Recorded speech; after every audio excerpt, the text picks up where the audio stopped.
Hello, everyone. I am Gandair of the gaming clan, Vato clan, and this video is going to be a personal review of my past 3 years playing and commentating League of Legends Dominion, and my thoughts about a number of other things that were going on during that same time. This is a video I've been waiting to make for a while, and I never really had a good opportunity to do it, but now there's been some openings in my schedule, and I want to try and get everything done before the end of the year. So this seemed to be the best time for it. Hello, everyone. I don't like being on camera. If you see me looking off to the left or looking off to the right, if I look off to the right, this is where the Twitch chat is for the few of you guys that are watching live right now. So if you see me looking over there, that's what I was looking at. If you're interested in following me in my media, twitch.tv/vato_Gandair is where you can follow me at on that website. And if you see me looking over here at the left side, or the camera right side, then that's where my League of Legends client and some other notes and other media that I have are up. So if you see me looking around, holy crap, I have a tree. Yeah, why wouldn't I? It's Christmas. There's a stocking. This is why I like webcam, by the way, is because I can go off and point at things that are just in the background and stuff. Yeah, I have 3 monitors. Tube TV, WTF.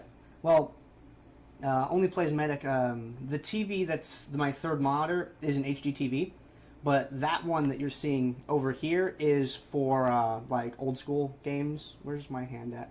This one over here. The PS1 and the PlayStation 1, N64, the NES, the GameCube, and the PS2, all connected over to that. I couldn't afford Arby's Moloko. I spent all my money on Christmas presents. Let's get rolling here. In the spring and summer of 2011 is when this whole story starts. I had just stopped playing World of Warcraft. It got expensive. My expenses were high. I couldn't afford to keep paying the monthly on that anymore, and I didn't have any game to play. Well, StarCraft 2 had just come out. I bought that on. No, I didn't buy that. My friend Chris got me that. My friend Chris got me that for my birthday. It was in August, I think. Yeah, because I didn't get the collector's edition because it was a gift. Heroes of the Heart of the Swarm was the one I bought on day 1. So my friend Chris got me StarCraft for my birthday, and then I was playing StarCraft 2 ladder a lot, and just enjoying StarCraft because I've loved that game since I was a kid. My earliest memory thinking about all these things, the first one that comes to mind is I was awake at like 3 a.m. for some reason. This was in the summer, and I was watching the GSL because I'm like, oh man, I can't sleep, I feel a little like anxious and insomniac or whatever, and I need something to do. Well, I'll just go to Team Liquid, I'll see what streams are on, and like, oh hey, GSL's on, that's the big StarCraft tournament that's in Korea. Okay, well, I'll watch that. And it was the finals of GSL Season 2. I remember I had a pouch of goldfish crackers, the cheddar goldfish crackers, and a Dr. Pepper, and I was watching the finals. It was Foxer, who went on to be known as Marine King Prime, up against Nestea. I believe that was the matchup. And I remember the hey Zulonix, thanks for stopping by. And I remember the speech from John the Translator that happened that night after the finals, but before the interviews. Translator John was behind a live mic and he didn't have anything to say or anything to translate, so he gave this little speech about esports and the community and how the sort of the greater scene of people was always around. That there's always going to be somebody there that was interested in gaming and interested in what you were doing. And he said something very particular in that speech that kind of prompted me to get into all this. Was that even if you don't think that there's anyone out there that supports you, then we will support you. People at GOM will support you. I'll support you. Tasteless and Artosis will support you. The StarCraft community, just there are gamers in general that will support you and what you want to do, because there's a large community of people that play video games, and they all think that it's really cool, and they're all really passionate about it. And he said this in front of an audience of thousands and thousands of people.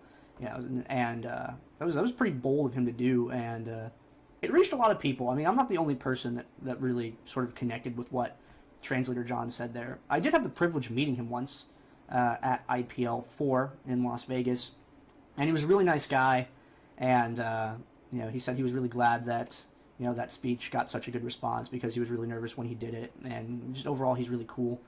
And that's my earliest memory of, hey, maybe I should do something with video games, because I play a lot of video games.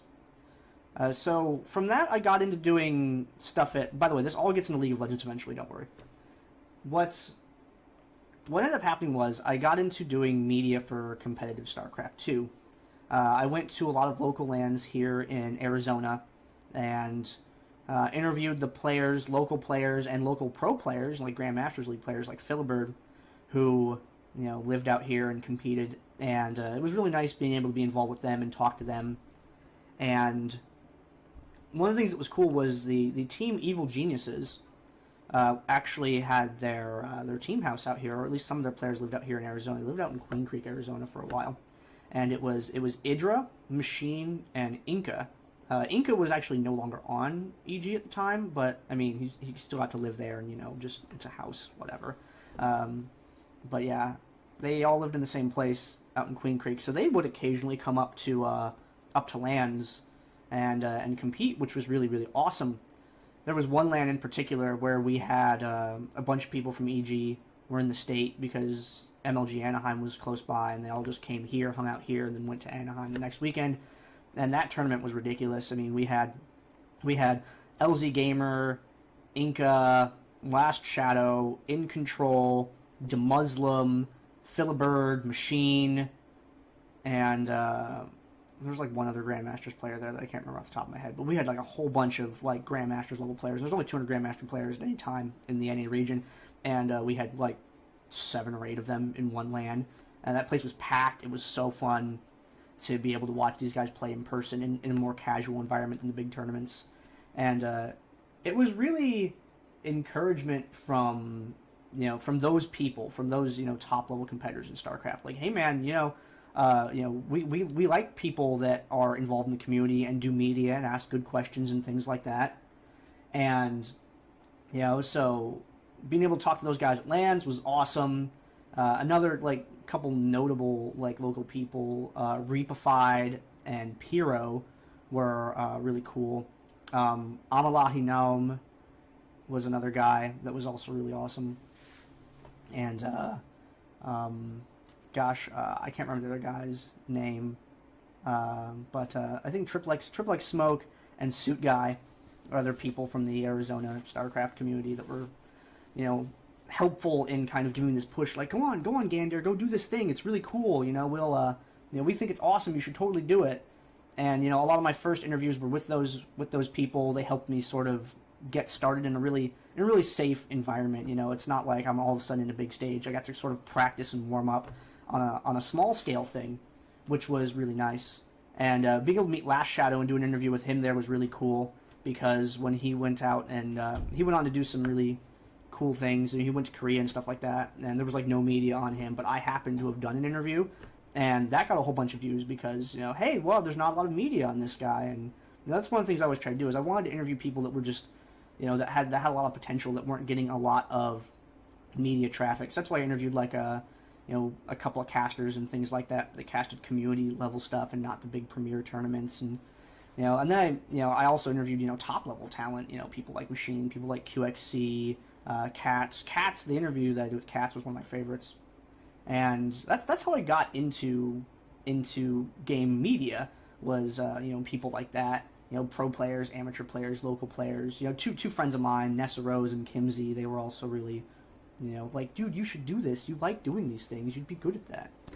And I used to do all of this on a really terrible computer, but there was a time when Machine was in Germany for Home Story Cup, and he was the car of the household. So Inca, who couldn't go to one of these things, needed a ride there. So he just posted, hey, I want to go to the AZ land. Is there anyone that'd be willing to come and drive? And like me and the guys on my team were like, dude, yeah, we'll come and get you. And we got to talking afterward about production, about doing things and stuff like that. And he's like, what are you running? And I told him about my computer. He's like, do you need an upgrade? I mean, I have an old computer, and if it will be useful to you, I'll give it to you. And I'm like, whoa, dude, like, really? And he's like, yeah, my team got me a new computer when I got signed on with them. So the computer that I was building at the time, I didn't need to finish. It's just been sitting in my closet. I'm not doing anything with it. Do you want it? Will it help you? And I'm like, yes, absolutely. That would help me. And that was my first dual core computer. I had been running on a 1.3 gigahertz single core computer, and Inca gave me a 2.2 gigahertz dual core, which was like, whoa, dual core. I can do more than one thing at a time. It's freaking awesome. It's freaking awesome. And that's where things got started from a production standpoint. That's when I started producing content on the regular and had a vision for what I was doing. I still have that computer, by the way. It's in my closet. It's 1 gigabyte of RAM, 1.3 gigahertz. It's like a 200 gigabyte hard drive. It's a Windows XP, and it still runs just fine. It's my backup for whenever things go horribly wrong. That was spring and summer of 2011. In the fall of 2011, I was introduced to League of Legends by my friend Argyle, and that happened. We regularly played Dungeons and Dragons on Tuesday nights at a place called Gamers Inn, which has since closed. It used to be on the corner of Southern Stapley in Mesa, Arizona. It was 24-hour plays, had a LAN section with a bunch of computers, and he got me into playing. Oh, hey Donovan, what's up, man? And he got me into playing a little bit of it, and I just really didn't like it. I didn't like the flow of the game at all. And I had no experience with MOBAs at all. I didn't even know about Dota because I lived under a rock for so long. And it just wasn't interesting to me. It didn't hold my attention. It was slow. I felt like I wasn't doing anything. I felt like it was too easy to punish when I strayed out to do anything. So, I don't know, it was really boring. And oh man. Is he who still around? Who are you referring to with that question, RC? Because there's a big delay between when I talk here and when it hits you on the stream. And yeah, I didn't like it that much, and then Dominion came out, and he's like, dude, Gandair, you need to give this game another try. This is like Arathi Basin from World of Warcraft. I mean, you loved Arathi Basin. And I'm like, okay, well, yeah, sure, dude, I'll give it a try. Yeah, oh, dude, Argyle is still around. He plays Summoner's Rift, and he plays War Thunder and some other games and stuff. It was actually his birthday on November. Me and him partied that night. We played some Perfect Dark. We went 2-2 against each other. He's actually good, which was cool because I didn't expect him to. I thought he was like all talk like everyone is with consoles, but no, he's like, oh, I'm really good at that game, and I'm like, sure you are, buddy. Oh wow, you're actually good. Oh my gosh, this is a fair game. I love it. Sweet. And yeah, me and him don't play League too much anymore, unfortunately, because reasons. The full drama answer is it got to a point in Summoner's Rift where I could see the future, and I'd be like, yo, the enemies are going to be over here. I'm going to go over here because in about 10 seconds that's where they're going to be at, and my team wouldn't follow me, and I'd be sitting in a bush by blue buff, and 3 people on the enemy team walk by, and I'm like, damn, if we had 4 or 5 people over here, we would have picked those kills up so easy. This happened consistently many games in a row, and I'm like, I can't deal with the non-coordination anymore. Dude, it's Bird! Yeah! What up, Bird? Thank you for stopping by the stream. We haven't gotten to the part where I talk about you yet. We're just getting into how I got into Dominion. And, let's see, where was I? Oh, yeah. So he said, hey, it's like Arathi Basin. You loved Arathi Basin. I'm like, yeah, all that League of Arathor rep. I just gave away that I played Alliance. Oopsies. Yeah, I played Alliance. I also played Horde. Just my friends that got me into it played Alliance. And then, when Burning Crusade came out, I switched over to Horde. And that was a lot of fun. But I ended up playing both characters, my Alliance character and my Horde character, really regularly and concurrently at some points. So I kind of did both. So you guys shut. Hey, it's Silence. Silence Law in the chat. What up? Okay, he got me into that, and I'm like, wow, this is great. I really like this. This is a capture and hold. It's like King of the Hill from like FPS games where you have to control points on a map, and I'm like, whoa, this is so much fun. I need to find a community for this. When I got into playing Warhammer 40,000, I went looking for a third-party community for it, and then I found dakadaka.com, I found Warseer, Bell of Lost Souls, Tyranid Hive, great websites for 40k stuff. And when I got into StarCraft, I was like, okay, I need to find a website for this as well. And then I found Team Liquid. I'm like, oh, cool, great. And then when I got into Dominion, I'm like, I need to find a website and community for this. And then I literally just went and Googled, and Dominate Dominion came up, and I'm like, cool. And I looked it up, there's an in-game chat channel. I didn't even know there was in-game chat channels. So I'm like, sweet, let me get in this. I'm like, whoa, there's a bunch of people in here. Nice. This is really cool. And that's how I found it. I literally just Googled, League of Legends Dominion forum. And it was like the first or second or third result. It was like right on the first page. It was really easy to get to. And that's what happened with that. Now, in December 2011, after I had been playing it for a little bit, I really liked it, and man, dude, I was all in on this. It was great. I played it like every day. I played a lot of Katarina. I played Tank Katarina back when no one had any idea about this game, and I didn't even know how good it was until after I stopped playing it.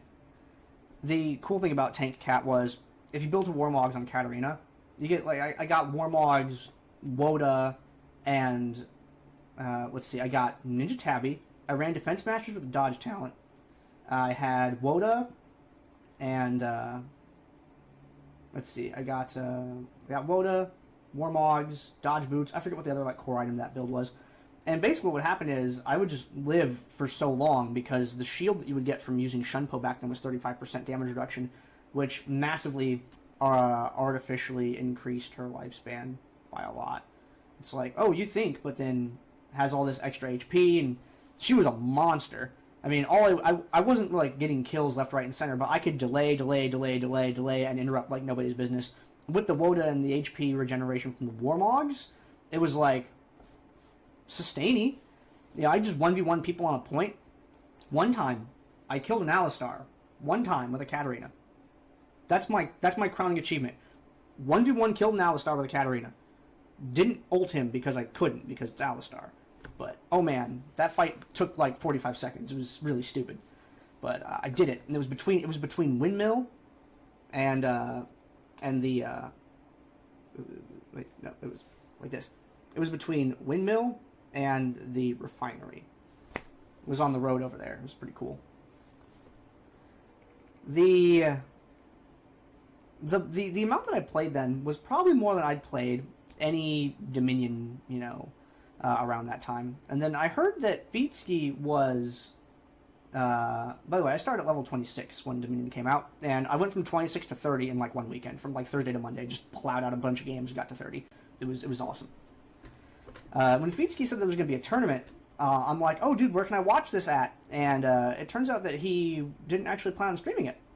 And I'm like, oh man, dude, you should totally stream it. People are going to want to watch this. There's a bunch of people that might not be playing that want to watch. Maybe they can't find a team. Like, dude, I want to watch this. This is really cool. And he's like, oh, I don't really know how to do that. And I'm like, I know how to do that. I'd watched a bunch of StarCraft tournaments. I did a bunch of Let's Plays on YouTube. I knew my way around video production a little bit. So, all right, cool. He's like, oh, cool. Can you stream? And I'm like, I'll find out. Turns out I couldn't.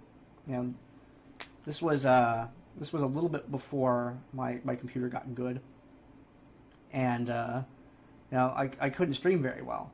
I mean, I could, but barely, and it was not optimal. Well, I'm like, yo, if you find someone to stream, I'll commentate. Can we do that, dude? And he's like, sure. We got his brother Trevor Kopp to run the stream, and I commentated, and it was great. The videos from Dominate Dominion 0 are on the Vato Clan YouTube channel if you want to watch them. All of them are up there except for one game. That was back when Malika was still playing. It's really neat, and I'm glad that I was able to record that and keep those videos because, man, that was the first tournament the DD ran, and I was really glad I could be there for it. And then nothing happened for a while.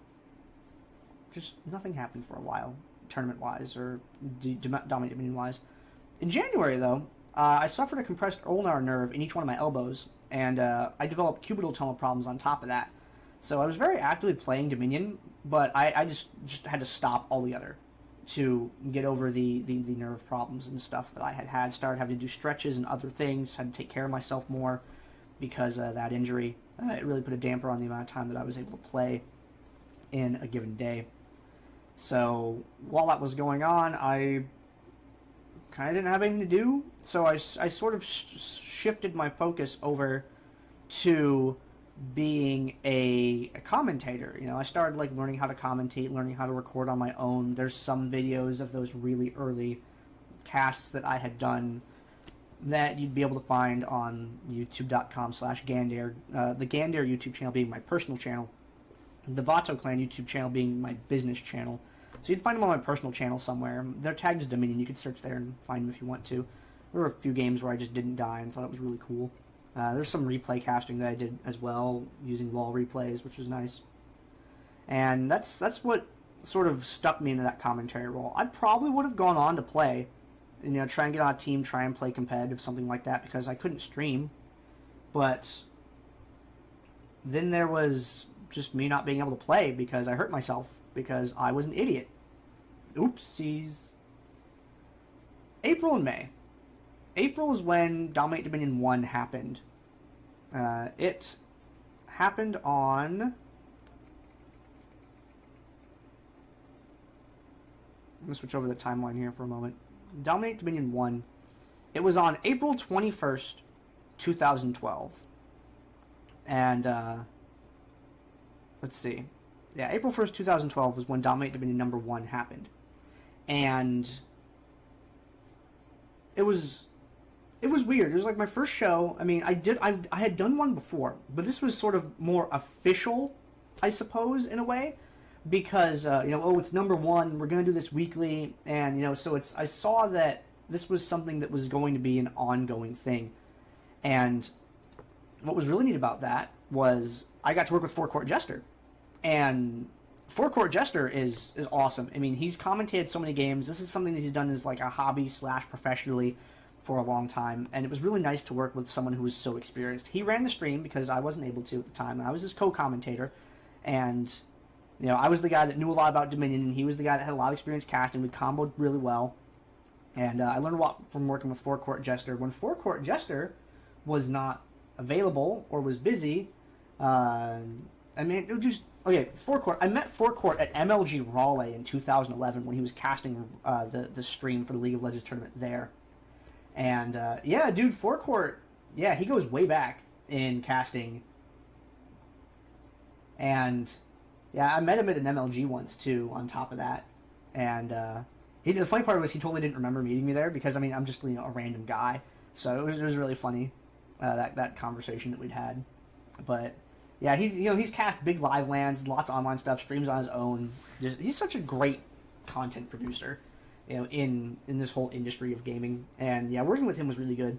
There was another commentator that I got to work with as well that was really, really solid, and that was Bird. Yes, Silence. Garena did. Okay, hold on. Let me scroll up. You're looking at the timeline here, aren't you? Okay. Yeah.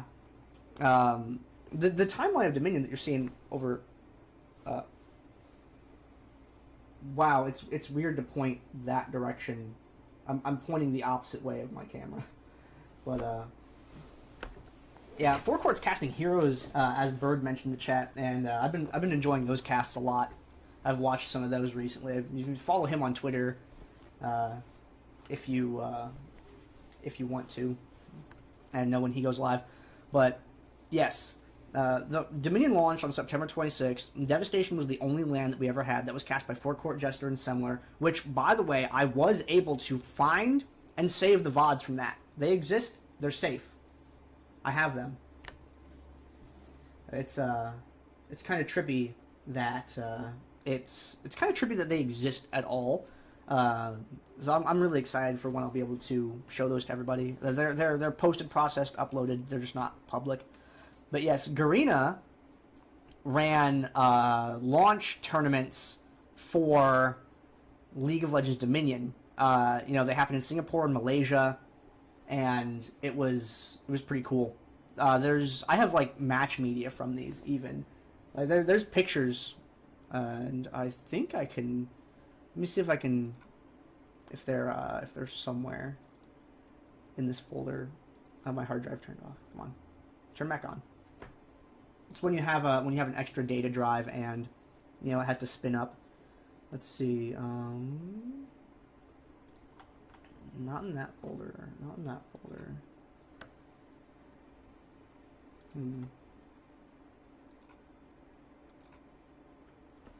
Okay. Yeah, here you go. You'll get a kick out of this then.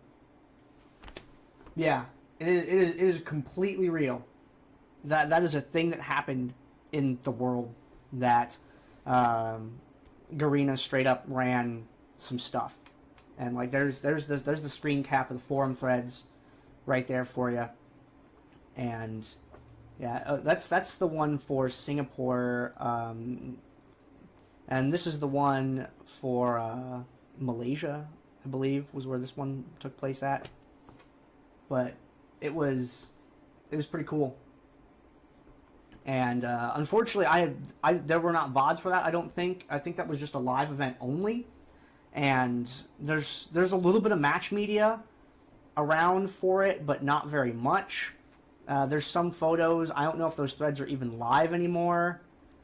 But yeah, there you go. Oh, I think there was another one that they ran also. Yeah, there was the mystery box tournament that they also ran, which I forget what date that was on because I couldn't find it. No, it was on February 26th, 2012. It looks like was when that one was, but it doesn't say the location on here anywhere. So, once upon a time, man, there were things, and they occurred. There's a few other tournaments in here that we'll get to later on, but yeah, that's what was up with that. We'll get to some more of that in a little bit. But the first one was in April, and casting that, I worked with Forecourt, and they worked with Bird, and working with Bird was also really cool because it was. Now I got to work with a different person, and I was really nervous about that because I'd gotten a little bit used to working with Forecourt. Now I have to work with a new person, so I have to play that mental game where, okay, how much does this person know about Dominion? How experienced are they? And I got to talk to him a little bit before the show and kind of get on the same level and really, be like, yo, this is how we run things over here, and I'm like scatterbrained. I'm thinking of like, what are all of these relevant things that I have to talk to about with a new commentator that I haven't worked with before, and I'm like kind of like mentally freaking out, and all that like super nervousness like went away when I got behind the mic with him because Bird, it was, I don't know, it just like fell into doing things really easy. I mean, he had his like own intro, for who he is, just down, hey man, it's the Bird getting in some words with you guys here, and he really knew his stuff, and that was when he had that intro, when I heard that, I'm like, hey, wait a minute, I should think about how I want to introduce myself. And so I thought critically for a little while about, maybe I should nail down a particular intro, and eventually I came to, hello everyone, I am Gandair, the gaming clan, Vato clan, and then I would roll in from there. And the thought to do that came from working with Bird, which was really cool. And Bird came back for so many casts over the years, just intermittently spaced out here and there, and was always a really cool guy to work with, and he was a good presence to have around. So he was really good and inspiring to work with. So was Forecourt. I mean, I go in with Forecourt and Bird, and this, like, me, brand new guy, and here's, Forecourt, big experienced guy, Bird, he has these things thought, and, he knows what he's doing, he can go in and be professional, and it was sick. I'm like, damn, This is the level I need to be at. And then I got to work with Chobra, and Chobra is like the fucking man. He's working with OGN now, and I'll get to the story about that later on. Working with Chobra was good because after shows, I would sit with Chobra and we'd talk out, hey, did I run over you that much when we were commentating? Did you want more talk time, less talk time? Is there something that you would like me to cover in the cast that you don't feel confident in covering? Should I talk about matchups? You talk about general stuff? Should I do Dominion specific? And you just do kind of sort of a general like action commentary? And Chobra and I really worked out, when and where to speak with each other, kind of settled casting roles. And then, we came to this thing where we realized that you can't do traditional one analyst, one play-by-play in Dominion. It doesn't work. Because as Rheingold River found out way later on when she tried to do pure play-by-play is that sometimes you never, ever, ever stop talking because the action in Dominion can be so constant. So the way Chobra and I settled on it was if a fight broke out, whoever was talking would call a fight. And then afterwards, whoever wasn't talking when the fight was called, they would pick up and they would call the next section of the fight if some revives came in. And if there was just downtime, then the other person would just kind of talk in general. And then any time that it got into a matchup specific thing, I would sort of break in and sort of break Chobra so that he didn't have to... there's no good way to phrase this. So that Chobra didn't have to show that he wasn't on the top level of Dominion knowledge yet because he had just started out. And it was just working with him and being able to talk to another commentator after a show for like an hour and like really work out, where did we do good, where did we do bad, how can we improve this product. That was so refreshing and so professional, and I really like tried to carry that with me for the rest of my, gaming that I had done. And that came in really, really handy much later on when I had to teach other people how to commentate the shows. Because, I would have been, like, so lost. Like, so freaking lost without that. Look at Bird. Bird with the niceness over here, man. Yeah. And, let's see, what do I got next on this list? I have a whole thing of... I have like a whole thing of notes over here that I put together before the show. Oh yeah, another thing that was important about this time was that I had to make the decision to just give up every Saturday forever. Because this was a Saturday event. It's a weekly event. And I had to sit down and think to myself, am I okay as a person with never having a Saturday again? Is there anything I will miss? And I thought, no. My friends that work at the airport, they've all sort of synchronized it up so that they have Tuesdays and Wednesdays off. And I always take Mondays off work for various reasons. That's why I do all my emails on YouTube and all these other things. And hey, Denz Bruja and General Stan, thanks for coming by. It's good to see you dudes here. Yeah, there will be a VOD, Denz. Don't worry. Yeah, but the decision to give up Saturday for me was a little bit easy because, my martial arts practices were on Wednesday nights. The only thing I was really missing out on concerts, but I mean, there's a lot of concerts that happen on Fridays as well. And I took very, very few Fridays off for personal stuff. I think I took 2 Saturdays off total for personal reasons. I know I took 16 Saturdays off for a conflicting work schedule. That was when I was working at the Renaissance Festival. And I took another miscellaneous, maybe 10 off to work at an MLG or an IPL or something like that. But I took 1 off, I believe, to go to a concert. It was Marilyn Manson, Rob Zombie. I know I ditched out on y'all for that one. But I'm a big fan of Manson and Zombie. Seeing them both in the same show was great. And there was another concert that I took off for also. But yeah, it's surprising how well it worked out. My boss was a little sad about it because she's like, "What? You can never work Saturdays again?" I'm like, "No, sorry, I got another job. I'm working in radio, and it's a Saturday show." So that's always been my days off was Saturdays and Mondays, and since it just came down to I don't do much on Saturdays anyway. When I hang out with my friends, it's on their days off. It's on Tuesday, Wednesday, Monday nights. And I really didn't miss anything. Recently, this year, it did kind of sting a little bit, at the beginning of the year, because I found out that my martial arts practice had been moved to Saturdays, and now I definitely couldn't attend, which really sucked.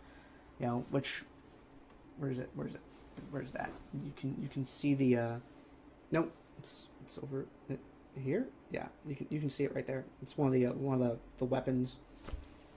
It's sort of a combination like martial arts and historical group, and it's all about like weapons combat and arts and things from like 880 to 1650 AD. So it's a lot about history. It's a lot about old school martial arts and weapons combat and how things used to be ran back then. It's not quite a medieval or thing. It's pre-Renaissance, post-medieval. It's whatever. It's history, and there's martial arts, and it's cool, and it's fun. I've been doing that for a while, and I want to get back into it. But now with Saturdays open, maybe I'll make a return back out there. Then yeah, giving up Saturdays sucked. And one of the things I also did with not being able to play because of that compressed nerve that I had, which I still have, but it's in a much, much better condition than it used to be. All right, later, GG Bay. Thanks for stopping by. The stats tracking.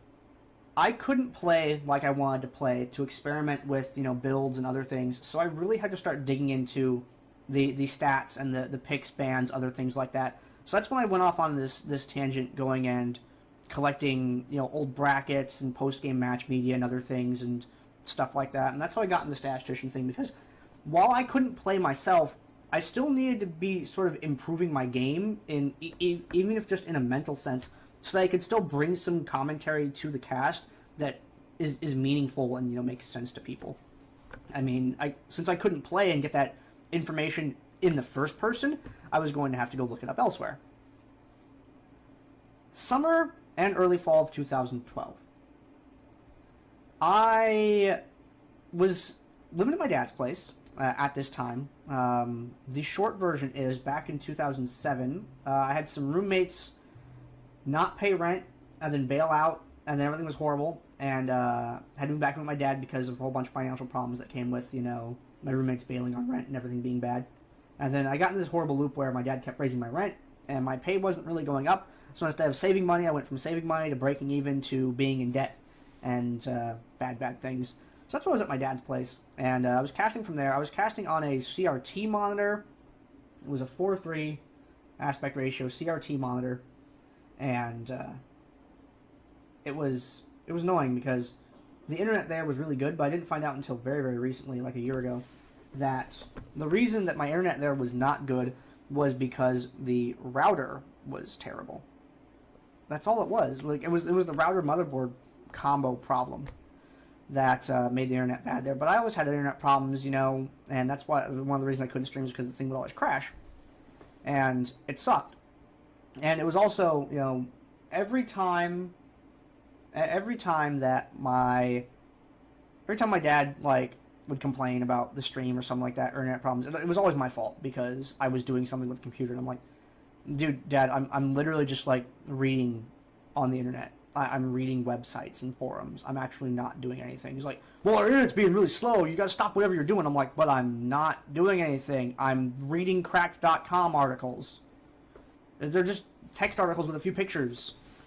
And then it kept spiraling out of control, It got to the point where I had to reset the internet because the internet had full on crashed, which it did all the time, okay? And everything that happened with the internet was my fault. There were times when they're like, hey, stop doing whatever you're doing on your computer, and my dad would come in, I would literally be on my Nintendo 64 with my computer off and be like, I'm not even doing anything. Nothing. My computer's not even on. How can it be my problem? But no, they were convinced that it was my problem. And I could prove up and down that, there was nothing. I could do speed tests, and I could bring up the traffic and the network info on the computer and stuff and show them that, hey, I'm not having anything to do with this. This is not an issue that's caused by my computer. Because I did a test once where I turned my computer off, made sure it wasn't connected to the internet, hit up the other devices in the house, And, on the other laptop, my brother's laptop, I was able to produce the same problem of crashing the internet. Because it could happen from any of the devices. Stuff. Yeah, stuff. It's stuff, man. Now, I got a broken tooth, so my S's and things like that don't come out really well. I gotta get that fixed. Hopefully in this next year I'm gonna get all my dental stuff taken care of. But yeah, that's where the stuff comes from. I like it though because it's a little old timey, like New York stuff. Yeah, see, yeah, whatever. I'm Howard Cosell.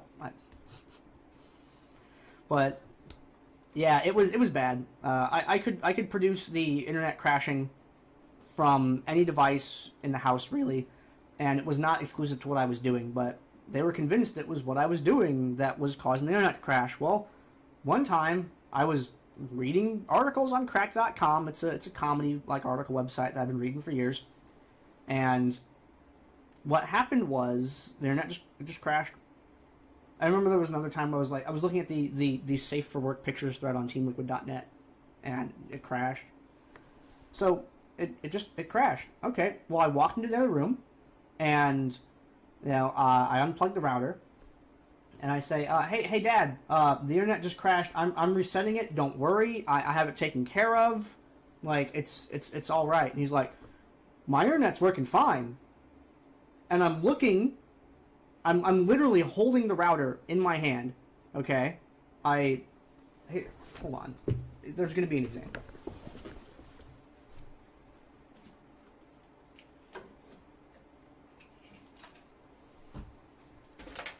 You need to know how absurd this was. Oh, hey, check out my Clan Tinker shirt. Those are some friends of mine from the Arizona Renaissance Festival. They have a show, Clan Tinker Family Circus. It's really funny. And they do a good production. This is an MP3 player. Okay? This is a USB cord. In this example, this MP3 player is going to be the router. This USB cord, this USB to mini USB, is going to be the Ethernet cord. Okay. You just caught me doing the thing where it's wrong. I got to flip it over. Hey, Dad, the internet's not working. I need to reset the router. And then you wait. Okay. Yeah, you wait. Thank you for putting the Tucson in quotation marks, RC. I live up in Mesa. And I'm holding the router and the cord apart. And my dad says, well, my internet's working fine. I'm like, I look at this and I'm like, that doesn't make any sense. I literally just unplugged everything. And I look, and I realize he's watching Netflix. And if you're familiar with the way video online works, it will pre-buffer ahead. So that way, when if the connection is interrupted for some reason, the video will keep playing up to the point where it was preloaded to. That way, there's an opportunity for the video, the internet to come back or the connection error to resolve itself, and it will continue to buffer the video ahead. So what had happened was, I'd unplugged the internet, and I saw that they were watching Netflix. I'm like, oh, no, the internet is definitely crashed, Dad. But your video on Netflix is buffered ahead already. And that's why it's still running. And he's like, but it's working just fine. Watch this movie right now. Like, why are you unplugging the internet when we're watching a movie? I'm like, no, but the internet crashed. It's not actually working. But your video is pre-buffered like a YouTube video, and just give it a few seconds, Dad, and it will freeze once it reaches to the end where it's buffered to. And then it crashed.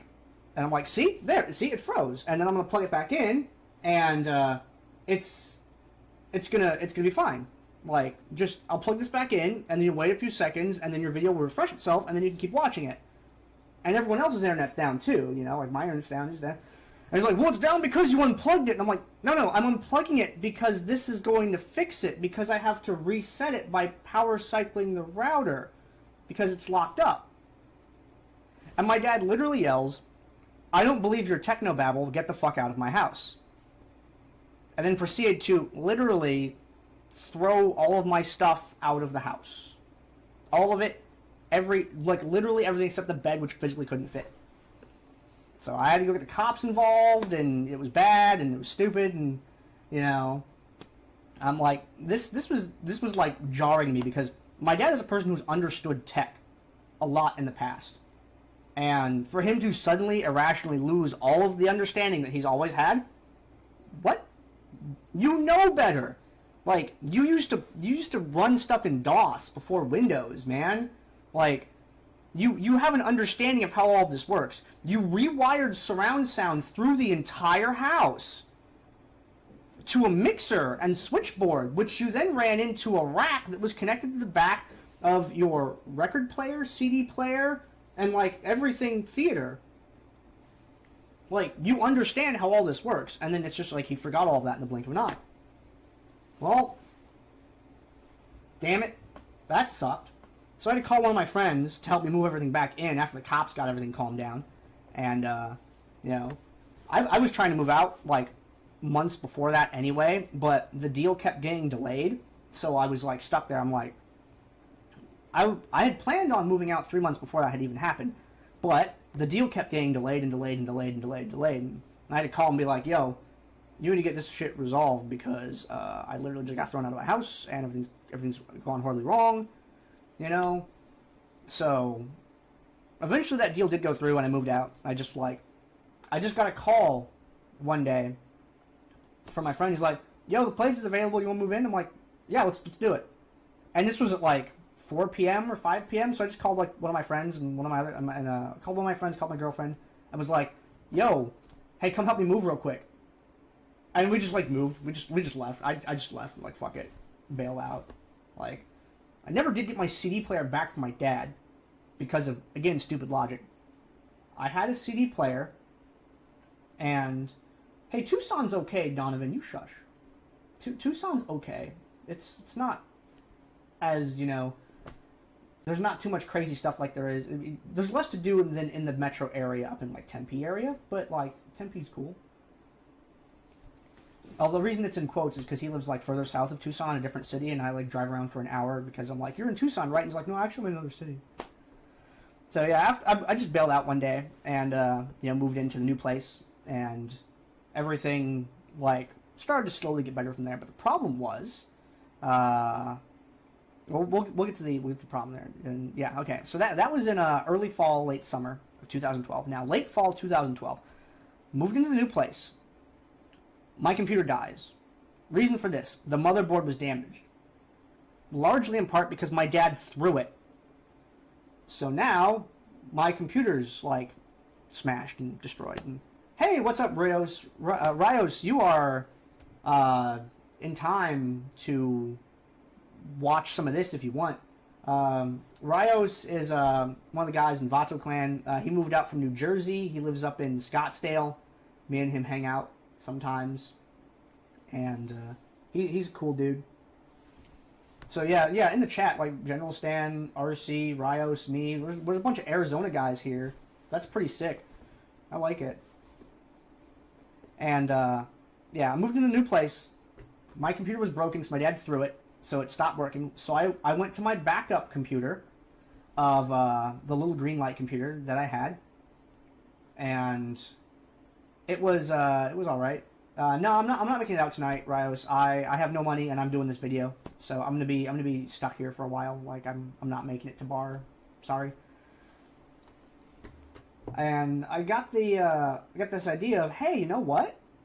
I talked to my roommate. My roommate had his laptop die on him recently also. So my roommate's computer's dead. My computer's dead. I'm on the backup 1.3 gigahertz, 1 gig of RAM computer. Can't really cast on it. Everything's gone horribly wrong. My roommate's like, hey, wait a minute. You know, Black Friday is like 2 weeks away. Let's buy a computer. So, Zephin, myself, Geklimek, Raptor Bandito, Argyle, we all just like spirit bomb. Like, you know, let me have some of your dollars. Boom. Black Friday, buy a computer. Awesome. We lost $80 somewhere. There's a picture of that somewhere. Like, I'll try to find that while I'm talking here. But yeah, we spirit bombed up some money, bought a computer, and it was awesome. He had this great big 1080p screen, but we didn't buy a graphics card. We'd completely forgotten to buy a graphics card somehow. It was like the stupidest thing. It was like the stupidest thing on the planet. Okay, hold on. Here we go. Yeah, that's my bunny, by the way, that I've had since, like, my great grandma gave me that when I was like just like a baby. Like I was just born, and I got that bunny. And he's actually over here on my shelf. You can't quite see him, but he's over here on the corner. He just sits over there. And yeah, that was the setup that we had right after we bought it. And you see the computer over there, and the bunny with my headphones that I still have, but the pads on them have worn out. And my roommate's mouse and keyboard, and yeah, that was the setup I used to cast on for a while until things got to make more sense, you know. Yeah, but it was good. I got to be on a big screen and, you know, sit in the living room, because I always had to cast from my room, which was this little tiny room that was always way too hot. And I can just sit in the living room, just chill. Like, wow, man, all this space, nice. I liked it. It was very awesome. And we put those together, but we didn't buy a graphics card, so I couldn't do like crazy, you know, 1080p streaming. I could just do like 720p, 30, and it was all right. But, you know, the point was I had a machine I could use, and I could actually stream from that machine, you know. And somewhere at one point we lost $80. Like, we had the computer set up and we put it on a table, and then we have no idea where it went. Over a year later, we found it. And it turns out that when we built the computer, for some reason, my roommate Zephin stuck the money in the book to the motherboard as maybe a bookmark or something, but then it fell sort of down into the book so they couldn't see it, and then we put the book away, it had the money in it. Way later on, he has a computer error, needs to reinstall Windows, gets out the book, bam, there it is, right there. The whole time, he just thought it was gone forever. Nope.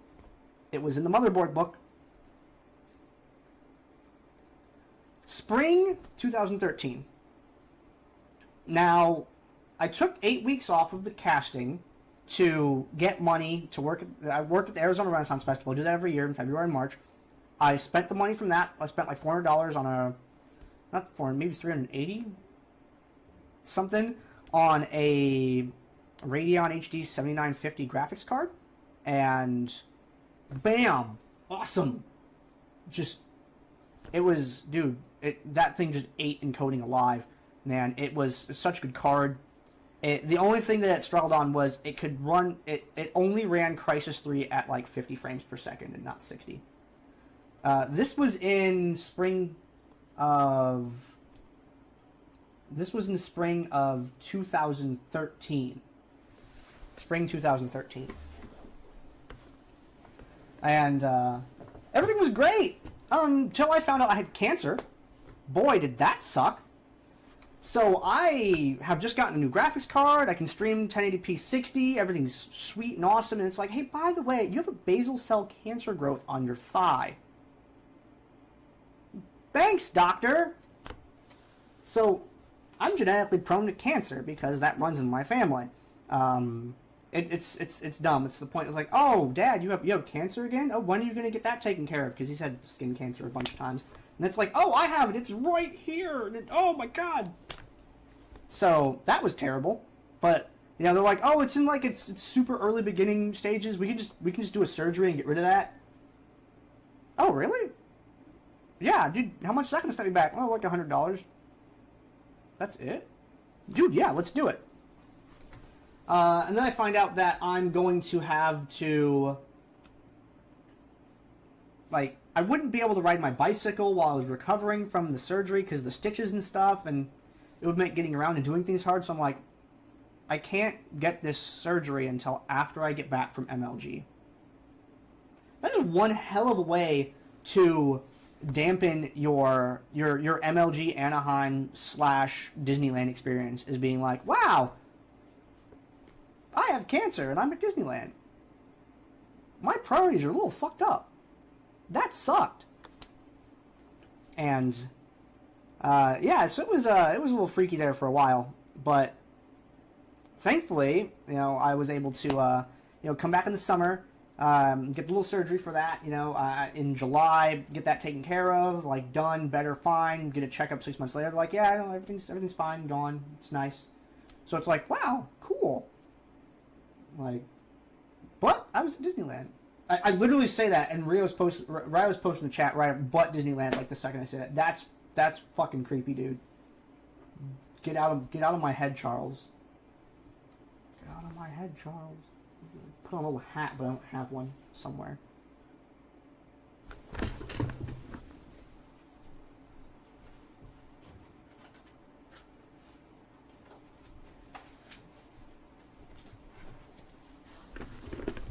Get out of my head, Charles. I have a helmet on now. You can't get to me. So, yeah, no more mind reading, Rios. I have a helmet on. It's not going to happen now. So summer 2013 was when I started working with Rheingold River. And Rheingold River, okay, so I don't know if I've told Rheingold this, but, if you ever hear it, I'm sorry, and I was wrong and an idiot. But my first impressions of Rheingold River was, wow, she seems like kind of a know-it-all and is a little annoying. And that was my first impression, and so it was a little difficult to work with her at first. But after like 3 weeks or so, I got really comfortable with her style of humor, and realized that she's really good at her job. She's really good at production. She knows a lot of things. She does a lot of reading. She does some stats tracking and things like that. And yeah, Rheingold's awesome. Like once I kind of found out, like once I got better to know the way that she cast and was able to sort of play off of her, everything got a lot more easy. So yeah, my first impression of her was not that great, but then I found out that my first impression was hideously wrong, and Rheingold's good. Like I like working with Rheingold. It's so much fun. Some of the shows that we did in like the later DDs, like DD80s and stuff like that, were just fucking awesome. Especially like casting with her on DD73 was just oh man, like I miss Rheingold. Like I miss working with Rheingold. She was so much fun to work with, and she was so energetic. And like when Jinx came out, right? Jinx, whenever she would commentate, instead of saying zap, she'd be like zap, and she'd put that emphasis on it, and that was really cool. And yeah, I think she got a lot of like really unnecessary hate at first, but yeah, she took a couple weeks getting used to. It's just kind of surprise. There's this person that's like really energetic and they're super passionate, and maybe it comes on a little bit too strong, but it turns out that that's fucking awesome. And yeah, I really liked working with Rheingold. I miss those shows so much. Working with, I think my the most fun I had like in 2013 DD was casting like DD73 and like DD like late 70s with her was just amazing. When she would totally derail me with her when she would totally derail me with her 4-word bit game or some other pun that I was just not prepared for, and then she would say it and I would just have nothing, and I'm like, I would just stare and be like, I have no idea how to respond to this. This is really hot. That's enough of that. I have a helmet hair now. But yeah, it was a lot of fun working with her, and just the comedy and stuff that she did was sometimes would catch me off guard, and I thought that was a little bit funny, trying to improv off some of that stuff. It was, yeah, like Rheingold, and I learned a lot of production stuff about her because she knew a lot of like back-end production stuff that we got to talk about, sometimes, like the way that you put team names and stuff on the screen, and like locations to put different art assets and stuff on the layout and overlay. So I learned a lot of really cool stuff from her about specifically stream overlay production, which was really neat. And let's see, what else is in here? Okay, also in the summer of 2013 was the LOL Pro Dominion Showdown #1. This, not counting the lands that we don't have the information for, there is that was, I think, the single biggest tournament that Dominion NA had ever had was LoL Pro Dominion Showdown #1. I cast that with Azaraki Dragon, and he did not know Dominion very well, but he acclimated to the cast very, very well. When he didn't know something, he just straight up asked me, and Gandair, how does this, work over here on the Dominion map? And, I was able to tell him, how it worked, and he was so good at, I don't know this, I'm going to throw in a very politically correct manner to the other commentator.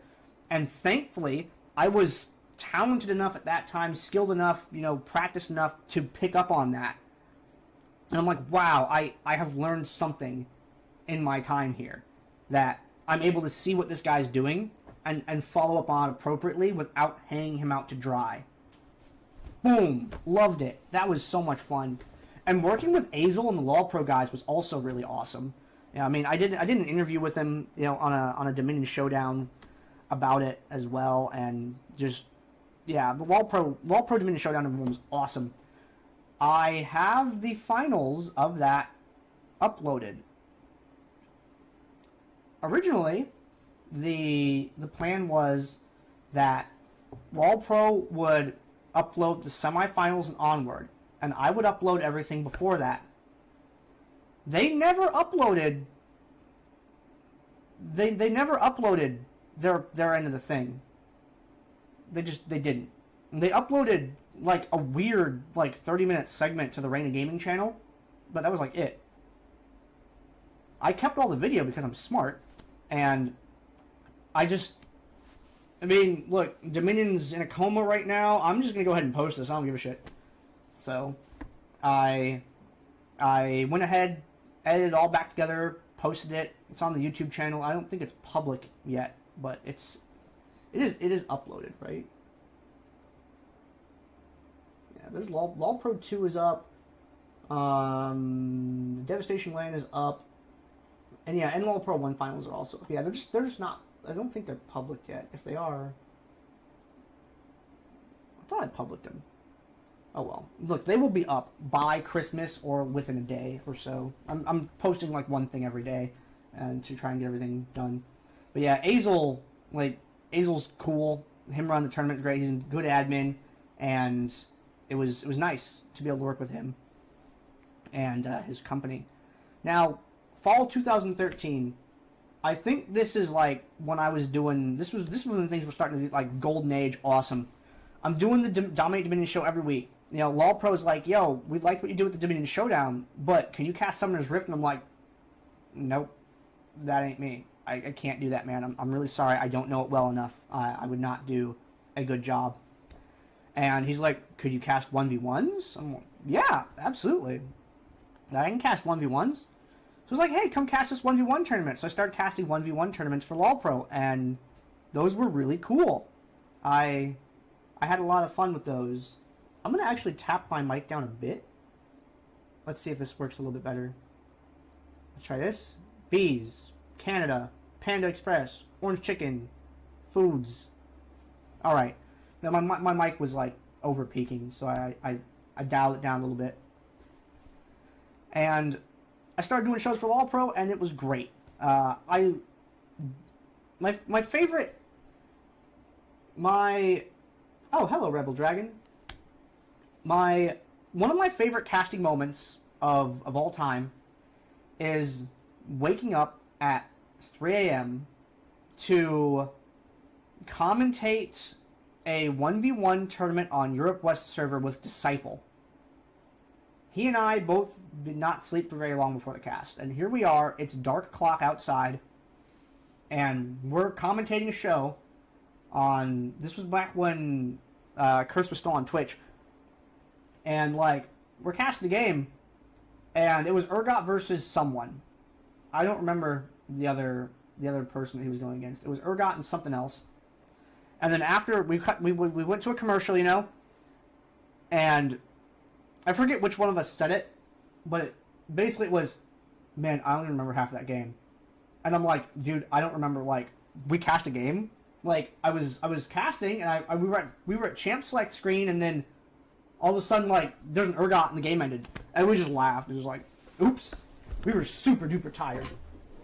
And I also found out that he used to live right down the street from where I live now, which was also really cool. He used to live in Arizona before he moved out to Cali. Disciple is awesome. I liked working with him.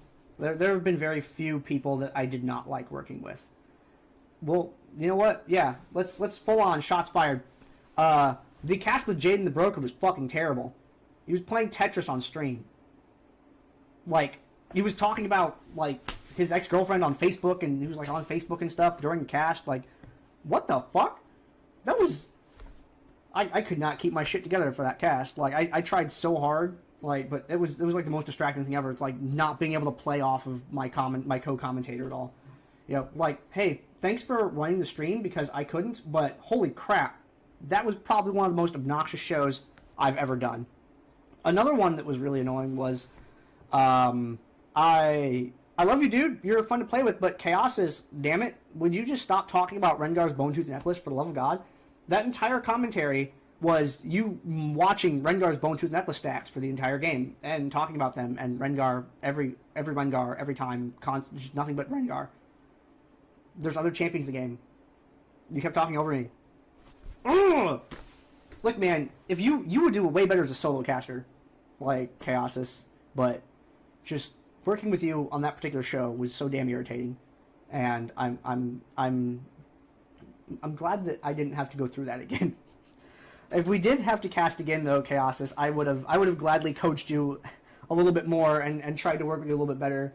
But oh man, that was fucking exhausting for me.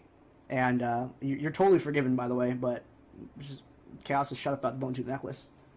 If I remember any other ones, I'm full like shots fired. You know, I'm full on like thank you, fuck you to people because whatever. This is history, man. This is as real as it gets. And let's see, where am I at on here? Yeah, LOL Pro, doing LOL Pro work. Yeah, okay. I found out doing the LOL Pro shows that I absolutely love doing product promotion. Being able to, you know, hype a product to an audience. You know, when I was working for LOL Pro, I mean, I was plugging Cooler Master, I was plugging Absolute LoJack, which Absolute LoJack I still think is fucking amazing. When I get a smartphone, I'm buying that, like, right away, because that's such a cool product I wouldn't have known about otherwise. Being able to talk about, you know, Cooler Master's power supplies, keyboards, cases, other things like that, especially their cases. You know, when you bring someone on to commentate and they're sponsors and you have to promote that sponsored product, I mean, I went and to those websites of the sponsors and looked through their products and really got to know their products, got to know their brands, got to know what they could do. You know, picked out a couple of, you know, things in their product line that I thought were really nice. That way I could really plug those particular things really, really well, you know. So when I talked about, you know, the Quickfire XT keyboards, because I spent like 40 minutes reading about it and really understanding that keyboard, the types of switches it can have, other things like that, it was, like, I loved it. You know, I got to learn about new things, and I got to bring those new things that I learned to an audience. And I think I did a really good job with that. I love doing any show where I can like promote a sponsored product or promote a thing. I don't know. It gives me something to like geek out about and really like. I don't know. It's exciting, man. It's like I feel like I'm doing even more work, and I like to feel like I'm working. It was really cool. Also in the fall of that year, I'm like, whoa, hey, you know, I've got this LOL Pro stuff I'm doing. You know, I have a job over here. I'm getting a little bit extra money. You know, let's build another computer so I don't have to cast the living room computer anymore. So I'll be able to, get this computer that I have now. I bought the first half of it then. I got the board, processor. Me and Gung Ho Gun Lion got the same processor. We both got AMD FX 6350s, and he was gonna get the 6300, and then I linked him like, dude, no, get the 6350. It comes with Far Cry. It's the same price, and it comes with Far Cry Blood Dragon for free. You want this? And he's like, dude, yeah, thanks, man. I didn't see that. So we ended up getting the same processor. Rios, I have literally no money, but that's fucking amazing. You should get me a bottle for Christmas.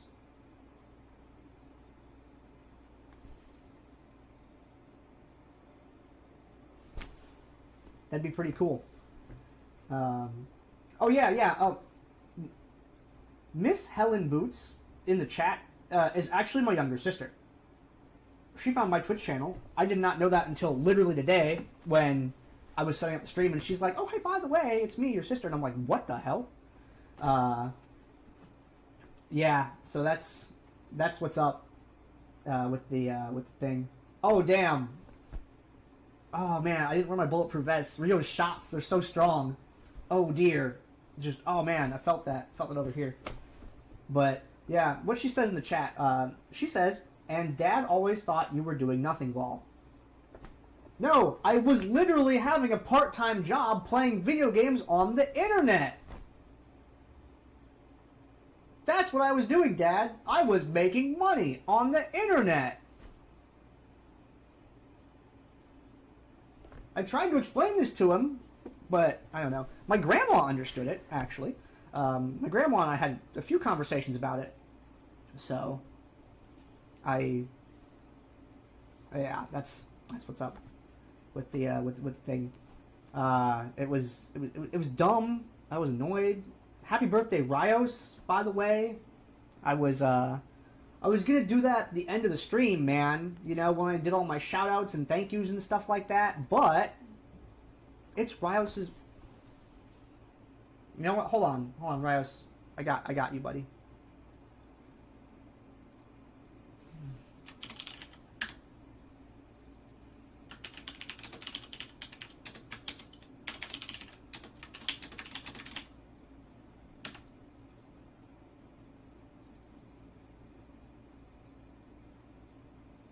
There we go.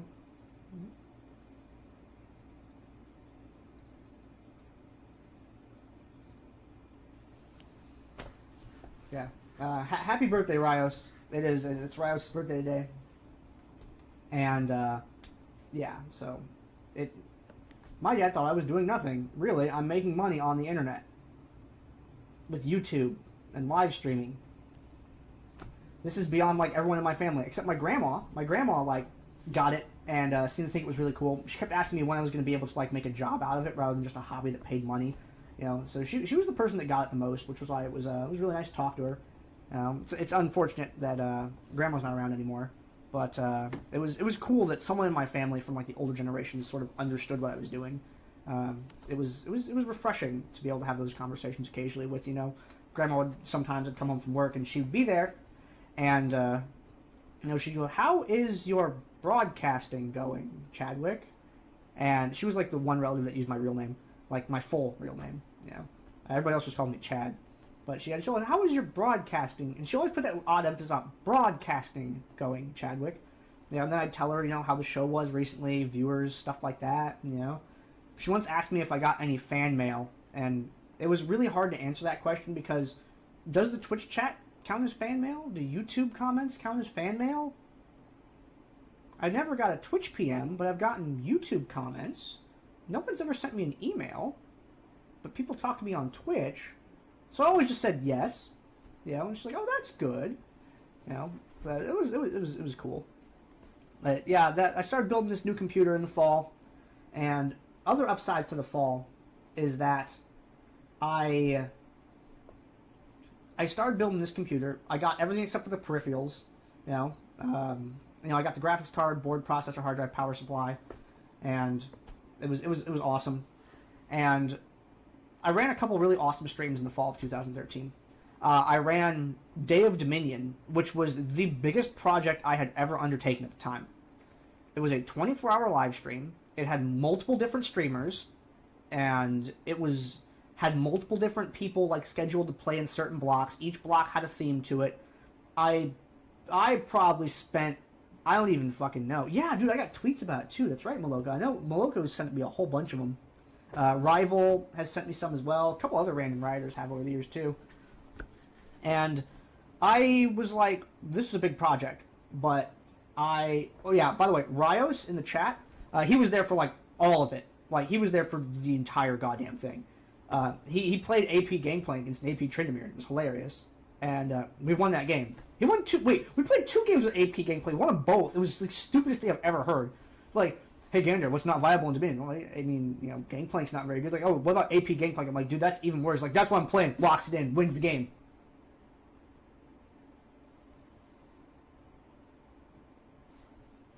what in the hell? And Moloko was like on a whole bunch of medication. He was just like, what? Like a little bit not all into it. And, you know, people's streams were crashing. We had backup streamers as well. And you know what? Everything worked. One person's stream went down. A backup streamer picked it up and started streaming. Like, the backup streaming thing that I had work, and the different streamers and casters and the themed blocks and everything ran. I slept, I went to work, I came home, and the stream was on. Sakuriona was running it.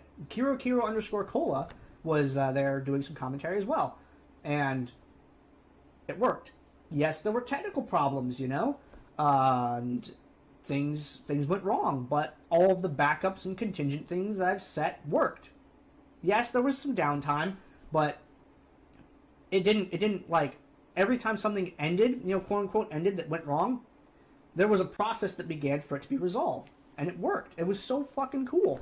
Like, that was my favorite thing. We got a game cast in French by Ragon Darkness and Zalkloss, and that was really cool. We banned every single champ, and I fucked up the overlay, and we had to redo the bans from like ban number 80, which was ridiculous. It was so freaking cool. I mean, there were no revive games and other stuff. Zolax. There will be a video posted to YouTube. There will be a VOD of this. YouTube.com/VatoClan is where you will be able to find it. So don't worry, man. I will have you covered. I'm gonna rip it from Twitch afterward. And let's see. I'm having a moment. I'm having a moment. Hold on. Okay. Let's see.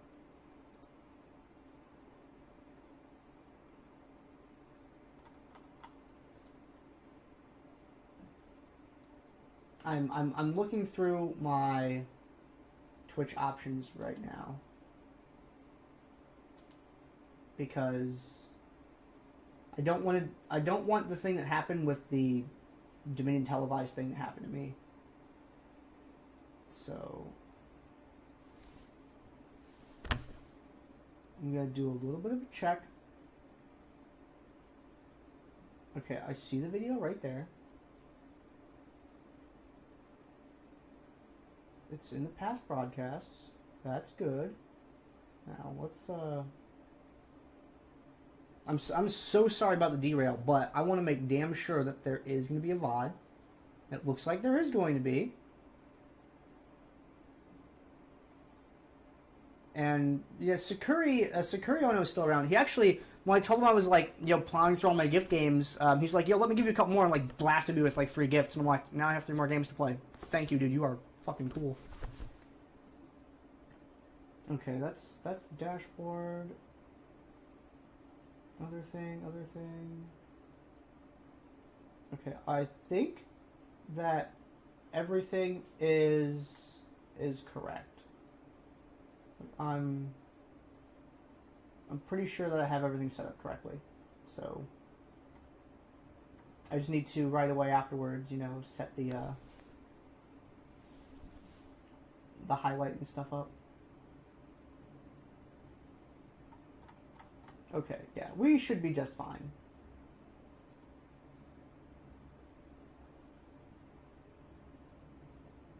Okay, sorry for the terrifying that I might have done to anyone, but yeah, it looks like everything's set up over there correctly. So if for some reason there's no VOD, well, crap. I guess I'd have to do this again, which would suck, actually. Yeah, fall, you know, I did Day of Dominion. It was amazing. And then after that, I did the Knocktober stream, which was also really cool. And both of those, they both ran really well. I liked them a lot. They were really cool events. I'd want to do more like them, you know, somehow, someday. But who knows when that will happen. Now, Winter 2013. Winter 2013. The Paradox Esports Dominion Championship Series. Sundays. I was casting back-to-back tournaments. Saturday, Dominate Dominion. Sunday, I would do Paradox. It was a little crazy. Just a little bit crazy to do both those shows back to back. But it was really cool being able to watch people play that ordinarily were not able to. There were people that could play on Saturdays very, very regularly. But there were also people that couldn't play on Saturdays, but could play on Sundays. So when Paradox was like, hey, we're going to do a Sunday tournament, there were people like Alia got to play. Alia is an amazing support player. You never saw him on Saturday tournaments because his work schedule conflicted with it. But we got to see him during Paradox, and he kicked ass. And there were, there's just people that are in the community that couldn't compete on Saturdays that loved having a Sunday show. Unfortunately, it only ran for that December, and that was it. It was 4 weeks of that. It was great, but short-lived. It was nice to have a different group, a different format kind of thing. It was really neat. And I mean, I had so much video production work to do during that time. It was awesome. It was just, everything was so cool. It was great. Now, after the Knocktober, Day of Dominion, Paradox, DD, everything, doing LOL Pro shows, winter and fall of 2013 were like the best of the best. Plenty of people competing, lots of good commentary. Me and Rheingold are finally casting a really fluid way, and we really work well together. Just everything kicks ass. Took a break from DD in February and March, like I do every year, where I take 8 weeks off. I go work at the Arizona Renaissance Festival. I make a lot of money. And in February and March, I took that break. Fancy Wolf and a whole bunch of other people took over commentary for that period of time. I know RCIX, who's in the chat, did one of the tournaments there.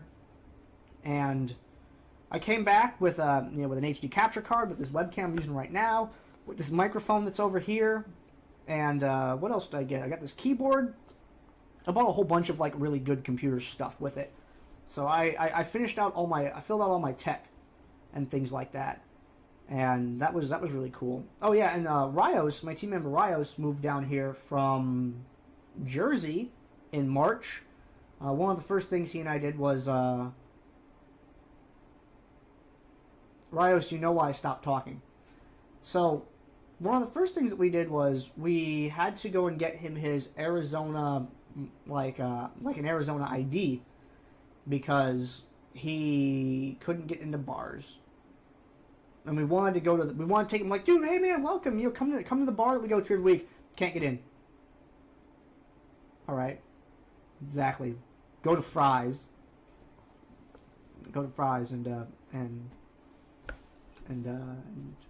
trucks, man. Man, dude. Okay. He drove this truck all the way from New Jersey, broken back window, bunch of trash and stuff in it, hauled all of his things out, TV, everything like that. And it was depressing. You know why? Because he's driving around this garbage truck. Rios has a Charger, and it's badass. And he couldn't bring all of his stuff in the Charger, so he had to bring it in the truck. The garbage truck, Rio, man. It's why. Why? But we got him his Arizona license, or Arizona ID thing.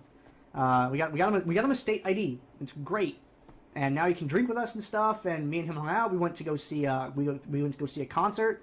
And I was really happy when Rios came out here. Yeah, he's been living out here for a while now. Yeah, it's been a bunch of months. Holy shit. Yeah, dude, it's freaking cool. And you know what? It's dude, man, I would be super excited when that Charger's out here. Holy crap, it's such a sick car. Yeah, where was I got derailed there for a second. Yeah, okay. So yeah, February and March, he comes down to move out here in March. Me and him were hanging out at a concert and stuff. I'm saving a bunch of money, buy a bunch of cool computer parts and things like that. Azel was the one that got me to get a cam and stuff like that, because Azel said, hey man, I'm going to want you to do some more LOL Pro shows and stuff. It'd be really nice if you can up your production for us. And I'm like, yeah, tell me what you want. And it's HD webcam, get an HD webcam, I'll get a new mic, stuff like that. And he's like, yeah, that sounds great. Yeah, we want to get into doing a cam thing. It'd be better if you had nice audio quality. I'm like, yeah, this was stuff I was thinking about getting anyway. And, Azel making these little suggestions helped me kind of narrow my focus on which items I want to buy.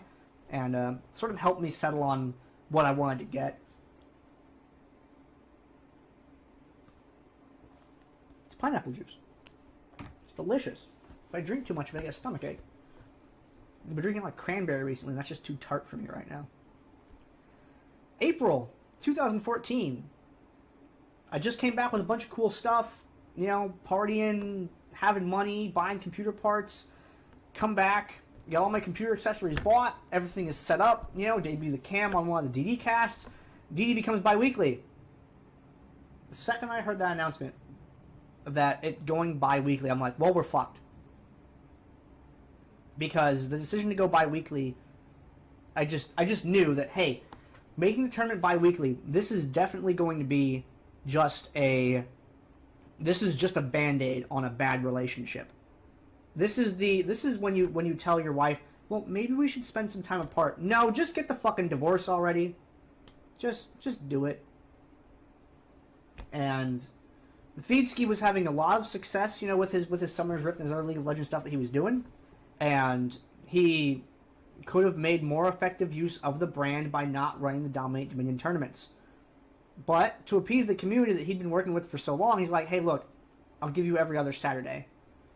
Well, it turns out that caused some confusion because one Saturday people were like, hey, Feedski show. Next Saturday they're like, what the hell is this? This isn't Feedski, this is something else. So it caused some conflict there with the viewer base that he'd accumulated from other things versus the viewer base that he'd accumulated from Dominion, because there was some crossover, but it wasn't like the crossover rate between those two things was not so high as to not cause little issues here and there. Well, then he decided to close DD down. Dominate Dominion tournament, it was announced that it was going to be that it. I had just come back to start casting again. Just came back to start casting again. By the way, it's over. I literally found out when the last episode was while I was doing a LOL Pro show. I was doing a LOL Pro show, and during the show I hear that it's the last DD tournament. I'm like, what the? I didn't even know. It was like, oh, bi-weekly, oh, done. Like within like 2 weeks. So I had no idea that it was the last show. Otherwise, I would not have done that LOL Pro show. Like, I mean, Azel, you're awesome, and I love LOL Pro and your product, and I use your site all the damn time still. And like it's a year later, but I still use LOL Pro all the damn time. It's a good site. And I would have just been like, no, I can't do it. I've got to come over here. This is my community. This is my dudes, man. Like, just fuck that. You know, so I hear it's the last show, and I'm like, well, shit, I have to, you know, I got to stop by. I got to say something, because, I mean, these are people I've been working with for like 2 years or so. Like, shit. And Fancy Wolf being just completely awesome. Fancy Wolf's run the show, and he was very gracious to let me come onto the cast at the end to say some things, you know, to the community about the show and things like that. And it was very, very nice of him to, you know, share this, to let me share his stage on that tournament at the last tournament broadcast. So that was very, very nice of him, and I'm like super thankful that he let me stop by at the very end there for that. And those videos are going to be uploaded pretty soon. I think the next one that's going to come up on the channel is 100. I think I'm going to do 100, 104, and then LOL Pro 2. I think that's going to be it. I think those are the last ones that I haven't published yet on the Vato Clan YouTube. Which, speaking of Vato Clan YouTube, you know, even though there's no active work for me to do with League of Legends Dominion, there's still other stuff that's going to show up on that YouTube channel. If there was the Extra Life 2014 stream that my teammate Shinryu did, Rios and Shinryu both streamed for the Extra Life charity thing, and there's some highlights from the streaming that they did on that channel and other things like that. So I mean, my teammates do produce content occasionally as well, and I'm gonna also be doing some stuff with Heroes and other things. So even though there's going to be a lot less Dominion content, you know, if you like me and my media and you want to see some more of my media and, you know, my team's media, keep being subscribed, keep following, because there will still be videos for you to watch. It is, yeah, I will give you a link.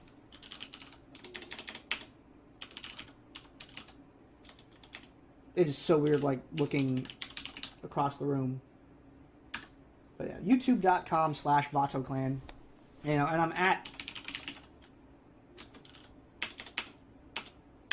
VatoClan is my Twitter as well, if you want to follow me there. It's my team's Twitter. Generally, I'm the person updating it, but if you see me talking in the third person, it's because it's the team Twitter. You know, it's rare, but sometimes Argyle or Raptor Bandito will tweet on there as well. So there's that. And yeah, Rios and I both do Let's Plays on YouTube. I'm getting back into that a little bit more now that this Dominion stuff is dying down. That's why I want to get everything wrapped up by 2015, so that I can just kind of go into 2015 and do whatever the hell I want. My personal YouTube channel is youtube.com/Gandair. You will find a shit ton of videos on that channel about stuff that I've done. And yeah, Rios, I can get you that. That way you can tweet when you go live and stuff like that. You know, probably pick up a few viewers from that, hopefully. And that's what's up with that. So yeah, DD ended, you know, and it was sad. But I did get to say fuck, and I did get to say cunt on air, which was hilarious, because those are things you don't get to say on air. And oops, the show's ending. You can't fire me. It's already over. That was one of my favorite, like, silly moments on the shows, was being able to do that. And there was one upside to this. In April, DD ended, but I got contracted to be a video editor for Curse's Hearthstone department. Specifically, I was working with Savich. And, you know, that was cool. So I didn't have DD anymore, but, you know, we still had, still doing LOL Pro shows. And, now I got this new thing where I'm working for Curse's Hearthstone department. I'm like, wow, you know, this was cool. You know, I guess everything's going to be okay. Boop. Okay, there we go. Now, in May and early June, like maybe more like May/early summer, stuff like that, is some really stupid shit happened. DD ended. Okay, well, the LOL Pro shows also stopped happening as well, which sucked, because, you know, doing those once a month, it gave me something to do when there was not DD going on. I still had video production, and I still felt like I was doing something. I didn't feel like too like lost in this world of, you know, commentary and shit. And what ended up happening was I just was told that, hey, there's not going to be any more shows, because I asked Azel, like, hey, you got any shows for me this month? She's like, actually, we haven't been doing any more. And I blame that. This is just my opinion. I don't know any back-end details or anything else, but I'm pretty sure that's because they switched to Azubu. When they picked up, when they switched their contract from Twitch to Azubu, when, you know, they got signed on with Azubu, they started streaming on Azubu, and they had a massive decline in viewers. We're talking like going from like 6,000 viewers on a 1v1 tournament to like 25. People just were not watching on Azubu, and the shows kind of tanked. And I think that's why. I can't prove it, but that's what my guess is. Later, Savich left Curse to go to Team Liquid. Maybe not to go to Team Liquid, but he wanted out of the Curse contract for some reason, which I also suspect is because he had to start streaming on Azubu. And where he got thousands of viewers on Twitch, he had subscriber, had all kinds of cool things. Over on Azubu, he didn't have any of that. And I feel like that's part of the reason that he wanted out of Curse. I don't know for sure. I've never asked him about it directly because it's none of my business. But that's my opinion. That's what I think about what happened. I'm pretty sure that Azubu switch, like, really did a lot of damage to them. So then Savich went to work for Liquid. You know, he got picked up by Liquid, and now I'm like, well, I'm not doing any work for Savich anymore. So I ask around. I'm like, yo, Curse, what do I do? We have this contract that runs, you know, up until next year still. And he's like, well, hey, just ask the other guys in the Hearthstone department, you know, if there's anyone else that wants any video done, you can do that. But if you can't find anyone, you know, whatever. You know, the contract will just sit there. You don't have to worry about anything. You can keep doing your own stuff. There's no exclusivity or anything in it. I'm like, okay. No one else needed a video editor. So I just, nothing I can do with that contract, you know? And I'm not mad at Curse about it. This is just, it's business. Stuff went dumb. Whatever. Curse is a great company. They always paid me on time. They've always been good about invoices and stuff like that. So, I mean, they were very good to work with. I'm sad I couldn't do more for them because they're a good company, you know. And I wish the best for them. I really hope they will make it through, you know, a year with this Azubu thing, because I worry about them as a brand, because Curse has a lot of like old school, like, you know, street cred in this industry, and I want the best for them. I'm sad I can't be working with them anymore. Can't really be helping them out as much, but it was really nice to work with them when I was in. Let's say, let's see, yeah. So I had nothing going on. There was no Dominion, no LOL Pro, no Curse video editing.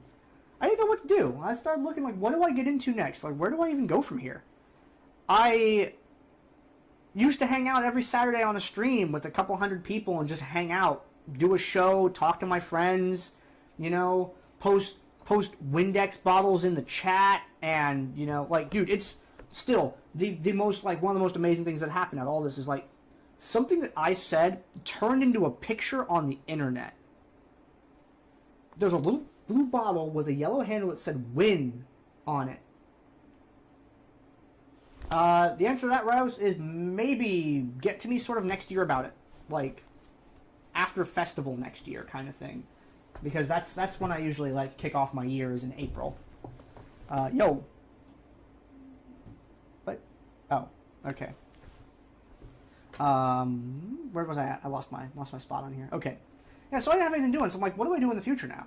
Well, I gotta get this backlog finished because I want to do that. I'm kind of, like, annoyed that I'm not hanging out with people. Like, it's like, where'd all my friends go? I used to just hang out with a bunch of people. It was like a little party that was like every Saturday. Every Saturday, it was just like, throw it down, everybody in the chat, talking, hanging out, whatever. It was a great time, and now all of a sudden, like, I don't have my Saturday party anymore. Like, where's all my friends at? There was never a boring Saturday, because everyone was there. And, like, the Win bottle in chat was hilarious. Like, that was so good. Then the percent hype, which was, like, that was super sick. I was like, dude, no, hashtags are terrible. Replace it with percent signs. Then percent hype was an emote. I'm like, what? Like, freaking awesome. Like, and then all of a sudden, I'm just chilling. It's a Saturday, and I'm like, what do I do? I didn't know how to have a normal Saturday anymore. I had always worked every single Saturday. And then I don't have a job. What do I do now? Oh, people made it. Yo, Rebel Dragon! Rebel Dragon! You are a genius. And I'm going to tell a story about that. There was the Dominion drinking game thing, right? I made those. That was literally me. I made both of them, and I gave them to people and told them to, like, link it on, and, like, pretend that they found it on Reddit or something. So I had friends of mine leak the drinking games for me so that they couldn't be connected to me, because I'm supposed to be a professional. I can't be, like, walking around making drinking games for shows and stuff like that. But I did anyway because I thought it'd be cool. No one else did it after several weeks, so I did it myself and was like, here, just leak this to DD chat, please. Leak this to the Twitch chat. I'll play dumb. And it was awesome. But yeah, two of those were totally my idea. I think there was like a third one that wasn't, that I had nothing to do with. But it was, I had help from a couple people too making them. It wasn't completely me, but I came up with some ideas for things as well, and it all got put together. I made the images, and it was sick. But yeah, there you go. It was a conspiracy. Conspiracy. Yeah, having nothing to do sucked. And I'm like, well, I can get into Hearthstone. I can get into, like, speedrunning. I can get back into StarCraft 2 stuff. I can just try to do event production, see who needs stuff like that. I just didn't know what to do. Had no idea, like, where to go with that. So it was annoying.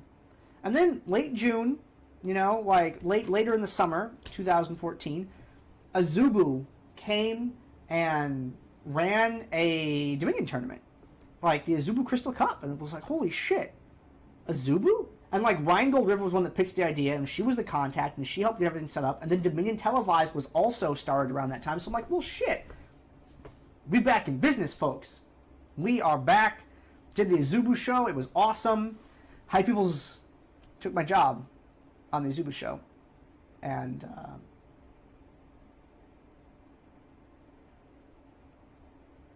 okay. Fancy Wolf got control of the stream. Originally, I was going to be the streamer, but I didn't get all the streaming assets before the show, and I worked the Friday before the show. I worked a PM shift. Well, Fancy Wolf was home and online, so they gave him all the streaming assets, and Hype Peoples became the streamer. Not Hype Peoples, excuse me. Fancy Wolf became the streamer, and I was just kind of, the co-commentator. Cool. Fancy Wolf does a good job. Hey, Peoples! Hi, Peoples. Good to see you in the chat. I have no idea when the fuck you showed up, but I've been doing this for like an hour and 50 minutes, man. But it's not Hi Peoples' fault. And yeah, Fancy. That's how Fancy ended up being the streamer, is because Fancy was home and online, and they gave him all the assets because they needed to make sure it was going to be set up. I didn't get off until late, so they couldn't check with me. Normal production shit, nothing to see here. Cool. And so I'll do the video production, the VOD production, and then Fancy ran the stream. Great. And the next week I find out that, Hi Peoples took my job. It's not his fault. But they're like, hey, we want to try out Hi Peoples. And I think Fancy suggested it. And, I'm like, really? You don't need me? You came to me, Ryan Gold, and said, Gandair, we literally can't do this show without you because you know all this shit and you're like the main guy for Dominion commentary. Are you in? And I'm like, yeah, I'm in. And then now, I'm not in, and Hi Peoples ganked my job. But you know what? I was mad because, I love doing the show so much, okay? I love doing the show, and now I don't get to do the show, and I'm like, oh. But I knew it was going to be good because Hi Peoples he's a fucking sick analyst, right? He knows the game at such a high level. He knows how to talk on camera. He's going to do a good job. And he did a really good job in the 1DD tournament that he cast. So, yeah. So I'm a little mad that I'm upset because I don't get to do the show. And I'm like, well, I guess I can just do the video production still. I'll just get the VOD afterward, cut up, put it on YouTube like normal. Peoples will do the show, and he's going to do an awesome job, and it's going to be a lot of fun to watch. And I guess I'll just compete instead and get some RP. All right. So I'm like, yo, hey, who needs a person? And then Double Life's team is like, hey, we need an extra person. And we beat Corval's team, and then people are like, whoa, Gandair, you won a game. And I'm like, who the fuck do you think I am? I've been doing this. Hey, Rachel Passive, what's up? I've been who the fuck do you think I am? I'm fucking Gandair. I've been doing Dominion since fucking 2011. Where have you been? Did you think I didn't know how to play? What? It's literally, it's like a fucking Dr. Dre song. It's like, all motherfuckers thinking Dre fell off because I've been in the lab with a pen and a pad trying to get this damn label off. I ain't having that. People think that I'm nothing because I do all the casting and then I show up in a tournament and it's like, I can play. Put me in a game, coach. I play Xin Zhao. It's fine. I get Talon and Rammus banned against me because I made the mistake of telling a Parker so that I'd play them. Damn it. Not that it mattered. I mean, we were going to get buyed by Clueless anyway, but, so, yeah, round 4, oh, got fourth place. Oh, get RP. Nice. Yeah, I love competing. It was so great. And, yeah, even though I couldn't cast, it was nice to be able to do some first-person VODs and actually play and compete, and, blow the dust off my mic and make a new record, just... Yeah, there we go. Get the dust off of that, pull off that little, dust cover that the mics have, and just, shake it off over here. And, that was a lot of fun. Did the video for that. It was great. I was still casting the Dominion televised tournaments, and those were good. Until DT7. And this is where shit went horribly wrong. Yeah. Also, it says here in my notes, people's... Okay, hold up. Here we go. This is... Welcome to my notes here, by the way. Let's do this font. Let's do, size 24. Bap. Okay. Let's expand this a little bit. Okay, here we go. Scroll down, scroll down, scroll down, scroll down. Okay, here we go. This line right here. This line right here. Hype Peoples took my job. I took Tournament RP instead. So, I'm still getting stuff. I'm still getting paid, you know? Get my Tournament RP instead of my dollars.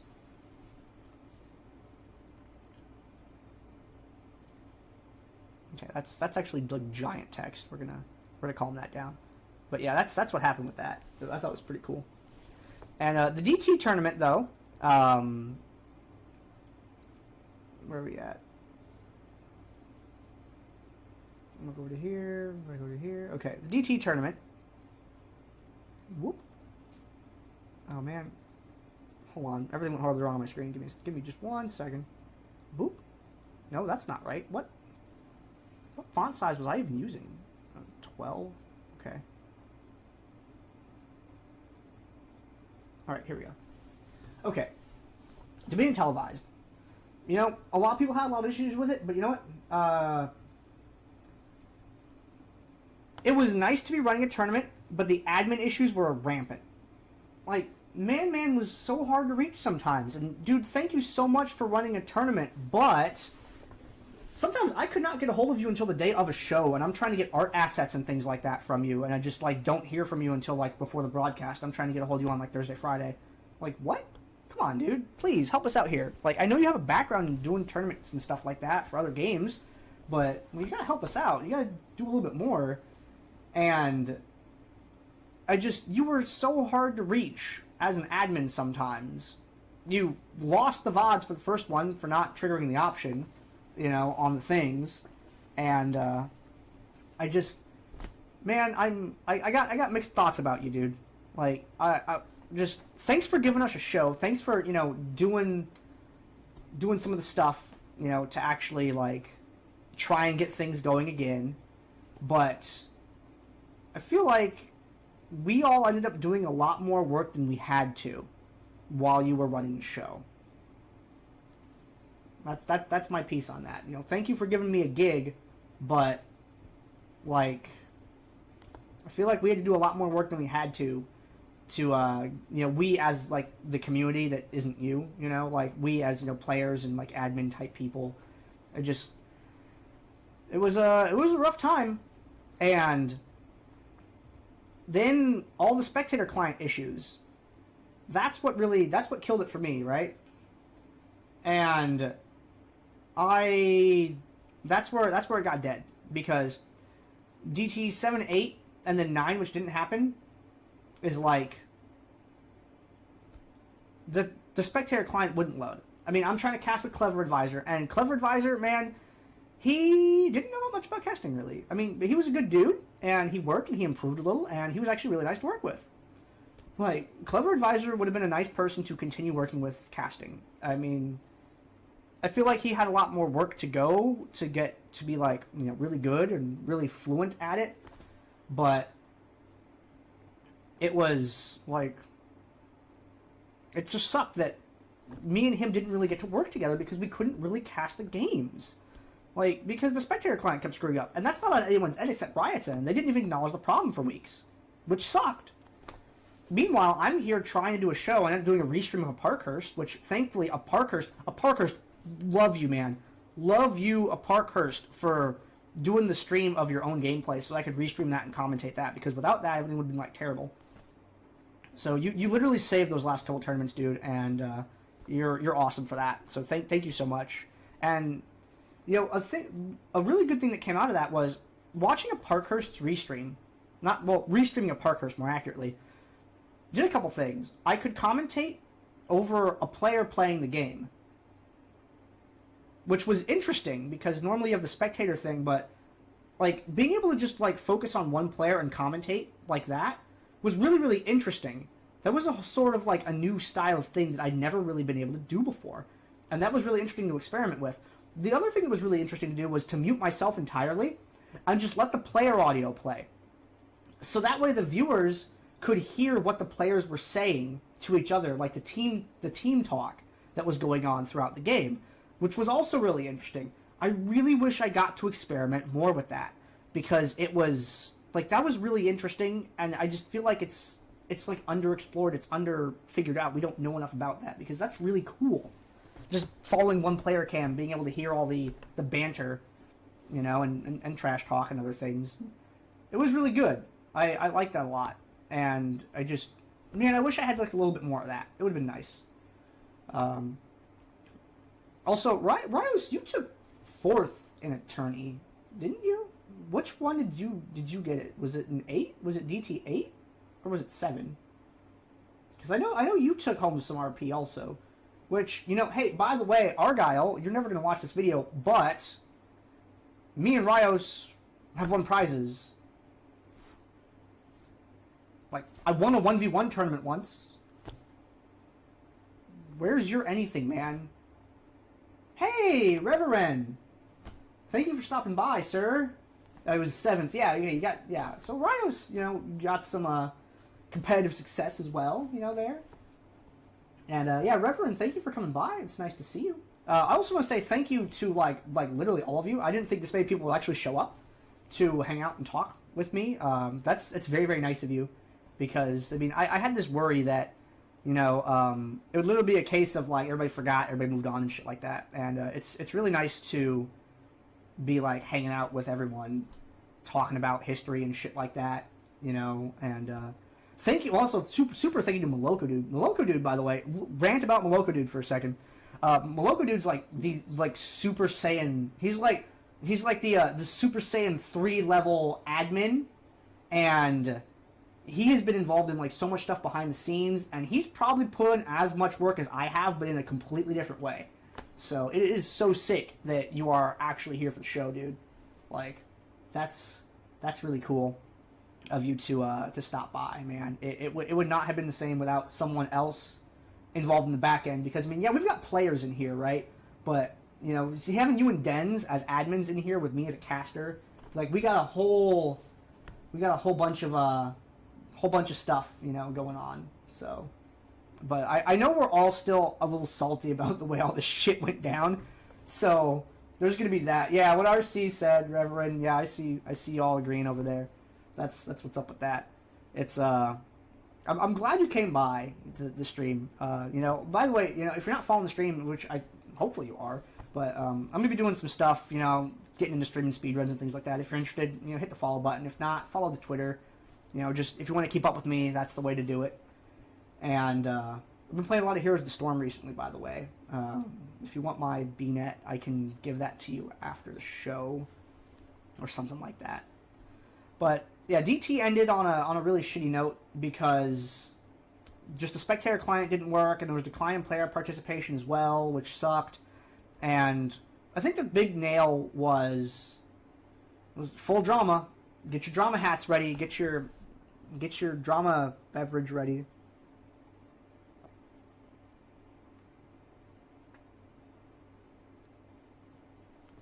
You know, I thought about slamming that, but I decided against it.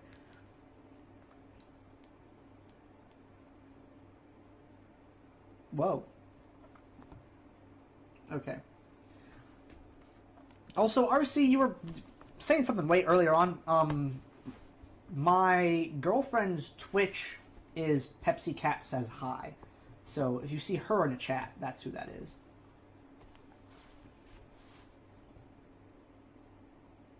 Oh no, dude. That's cool. Zolanix. Practice Yellow. You know, I got a bit to say about Practice Yellow. Practice Yellow first showed up to Dominion and was kind of bad, like all new players are. I don't mean bad in the sense of, oh, I'm so good at this game that people that are normally good are bad. No, I mean like he was kind of bad. But Practice Yellow improved a lot, like a lot, from when he first showed up and played. And I know high peoples might be a little opinionated on the skill level of Practice Yellow, but I wouldn't say Practice Yellow became, you know, top tier, you know, super competitor like Peoples or Sauron or Parkhurst. But he certainly he went from being just a dude to being someone that can actually compete, and I think that's really cool how much that guy improved. I'm really happy that he's continued to be around and be part of the community and, you know, stream and stuff like that. It's one of the like Dominion success stories, I think. Hey, Dumbledore, man, it's good to see you again too. So many purple name combo in the chat. That's awesome. All right, I hope everyone's got their drama stuff ready, because how in the fuck do you give an ultimatum to your boss? Just sit on that for a second. That whole forum bullshit that exploded up and got picked up by Kotaku, courtesy of RC doing that Kotaku interview thing, right? Like, how do you go on to be like, yo, company that produces the game that I play and controls the fate of the account that I own, I'm going to give you an ultimatum. You can't do that. That's like me giving an ultimatum to President Obama. You can't fucking do that. That doesn't work. Like, hold on. Like, you're gonna come to this dude that's like on such a higher level than you and be like, you're gonna do this. What company in their right mind is gonna respond to that? Like, they're just gonna blow you off. But then you drill it home, you get it all over social media, you raise a huge fuss, they actually have to do a PR response to it. Why? Shouldn't we want to make these people happy and not piss them off? If we piss these people off, then we get even less support. What in the hell? Just, can we, no. You know what? Do I even have the numbers on here anymore? Hold on. Let's go into this folder. Go over to here. Text.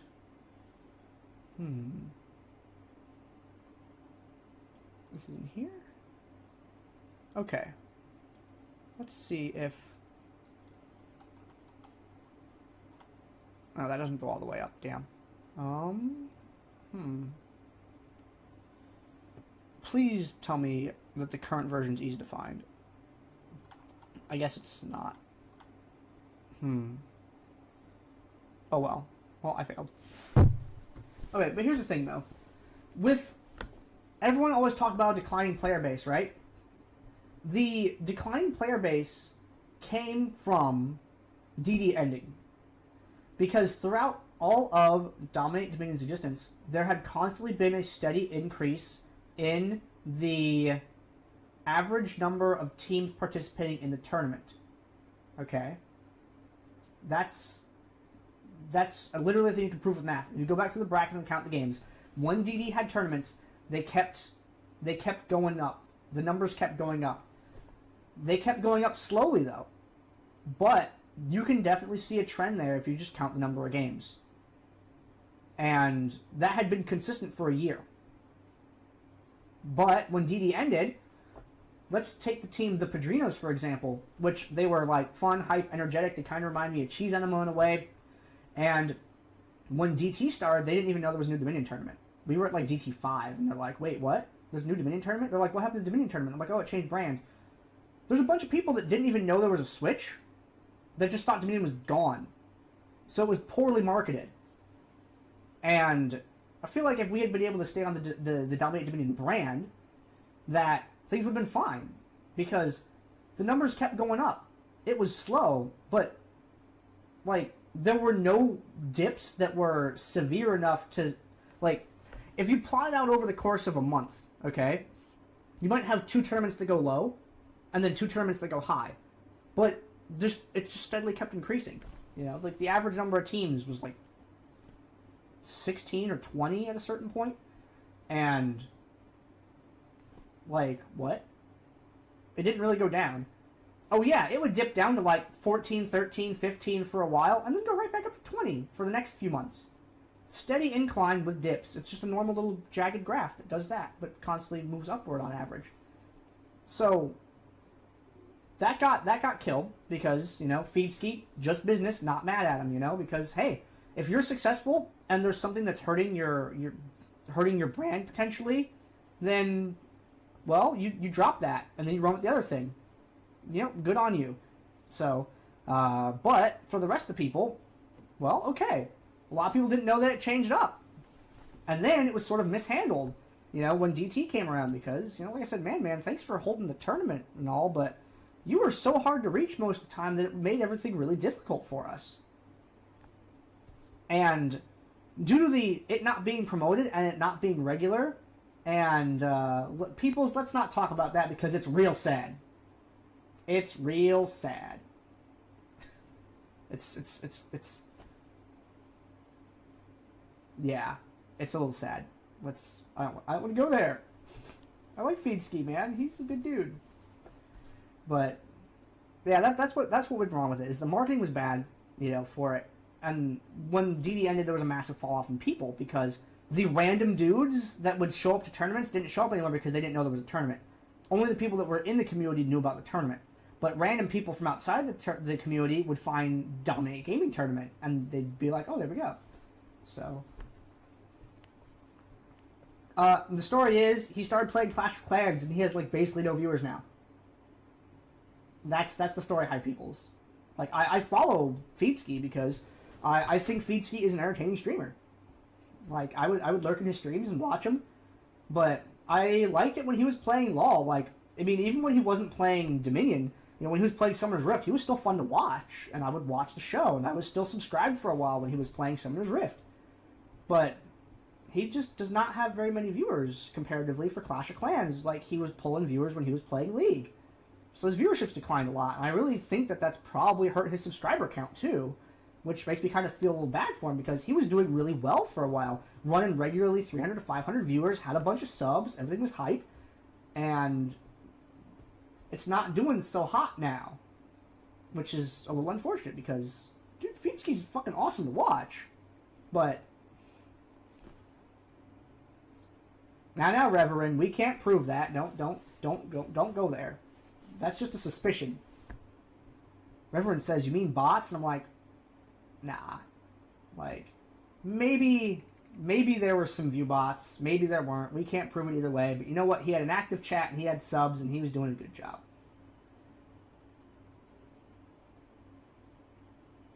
I like how you even know what Clash of Clans is, Miss Helen Boots. What? Just... It's funny to me. But, yeah. It's, Feedski's... I'm sure he'll bounce back eventually, but right now his stream's not doing so hot. It makes me sad. It just makes me sad because he's a good dude. So, yeah, there was that big forum thing, and how are you gonna make that argument to a company hey, I'm a guy on the bottom, do what we tell you to do, and it's wait, what? There's maybe 10,000 of you guys, and there's maybe 30,000 of you guys, and there's 20 million other people. Sorry, but we're going to go over here. When you start bringing us meaningful traffic, we'll probably pay more attention. That's what I would be thinking if I was in the position of Riot, in this case. And, Riot produces a really cool product, man. League of Legends is awesome. The art's awesome. It's fun to play as a game. I think the community is ass a lot of the time. But, yeah, it's a fun game to play. I like the characters, I like the art. Riot's art team's really awesome. I don't think their in-game models are that great, to be honest. Sorry. But, the art style and stuff they do is really cool. But, man, Fancy Wolf making that thread, dude, why did you do that, man?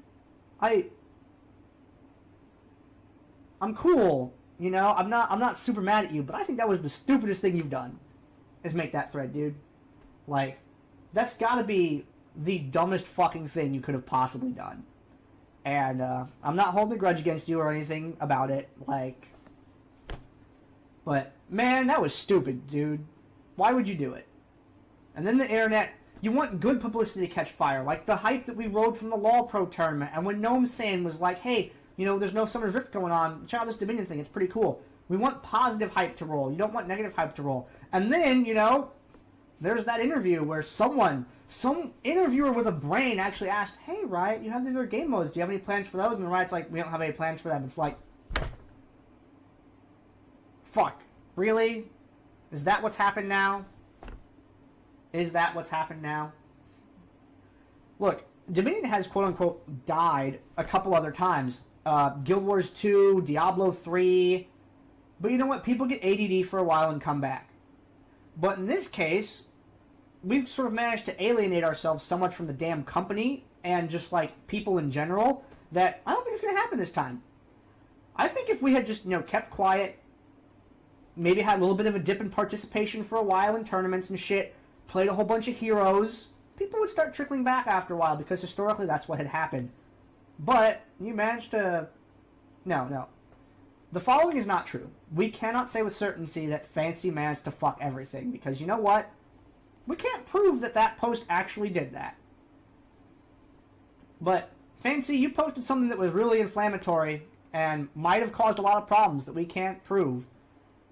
Why did you do it? Why did you do it, man? But, hey, you know what? Whatever the fuck. I forgive you, dude. If you want to play some, like, Heroes of the Storm, let's do it. Like, shit went bad, but I don't hate you. Like, I just can't believe you did it, dude. Now where are we at? We have no tournament. No active competition. Like, I don't know. Some people in the chat have differing agreements, by the way, of whether Fancy Wolf killed Dominion or not. But that's just my take on it. And there's a lot of other people that are going to condemn him up and down for that. But personally, I can get over it. But, you know, other people maybe not so much. Who knows? I think ultimately, at the end of the day, it was Riot for, you know, not doing the promotion they could have done from the beginning. Because, you know what? Hold on. Back to the timeline. Back to the timeline. Watch this. Watch this. Back to this timeline right here. This, right here. This actually happened. This happened here. DD made the front page of Riot Games' website on September 17th, 2012. I forget who woke me up, but I got a text message, I think it was from Feedski, and I got on, and there was a message on Skype from a loco dude. And on the Dominate Dominion stream, there were 5,000 viewers. 5,000 viewers. And it was crazy. And then, by the next couple days, it was good. 4-digit viewers, that tournament, you know, like 800 viewers that week. It was great. And then it just kind of disappeared.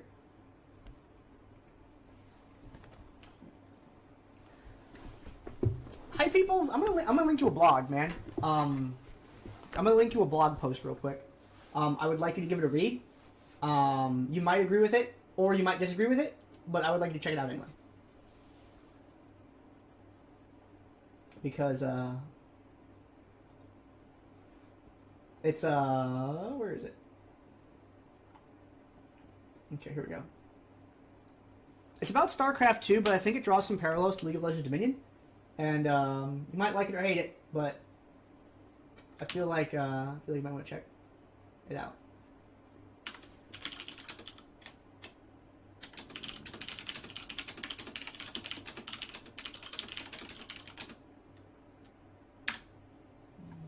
Okay.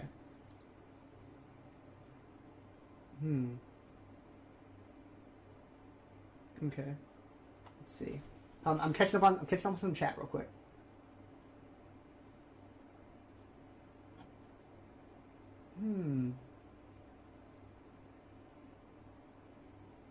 Let's see. Okay, there we go. Yeah, I know, right? It's Destiny. He's a little sensationalist, but yeah, I don't know. Just it's something that I think is a little bit relevant. Let's go back to the thing. Oop. Okay, so yeah, now here I am. I don't have anything to do. I have finished uploading all the tournament videos. You know, hi peoples. Like I got no more video I can give to you, man. Like they're all up. They're not all public yet. Over the next like 4 days, the rest of them will appear as public on the channel. And you'll be able to watch them there. Man, dude, I have like shitty blocking. I mean, I should be looking at the audience, and I'm just kind of like looking to the side over here because I'm watching the chat on the side. But I don't know what to do now. All the video backlog has been processed.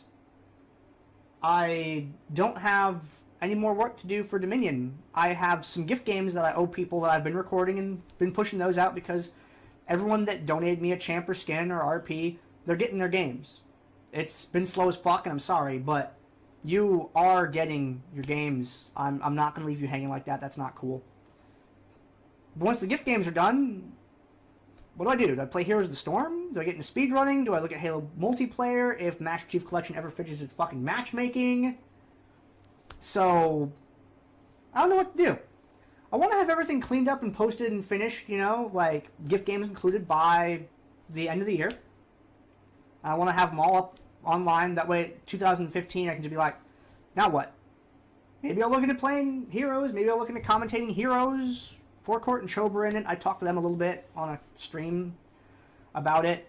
And Heroes can go a good way. It's not the same as Dominion. It's a fun game so far. You know, it's not very laning focused, thank God. I mean, lanes are important, I guess. I mean, they matter in the game. But you don't need to sit there and... You don't need to sit there and, like, lane, necessarily, which is amazing. You can do a lot of roaming, check up on a lane once in a while, slap it, go back about your business. It's like set up a slow push, walk away, do objectives. It's alright. And that seems cool. I've always been into video game speedrunning for, like, 3 years now. I thought it was really cool to watch people do that. And I've been speedrunning Valkyrie Profile just quietly, like, off... I mean, I've done a little bit of it on stream. And haven't recorded too much of it, but I've been messing around with that and some other speedrun type stuff that I thought was really cool. And so that's neat. You know, maybe I'll get into that a little bit more. Maybe I'll start drilling that. And then I bought an Xbox One Halo Master Chief Collection because I'm a big Halo fan, and I'd love to get into some Halo 2, Halo 1 multiplayer if that takes off. But matchmaking has been complete shit since like MCC came out. So no one's been playing it.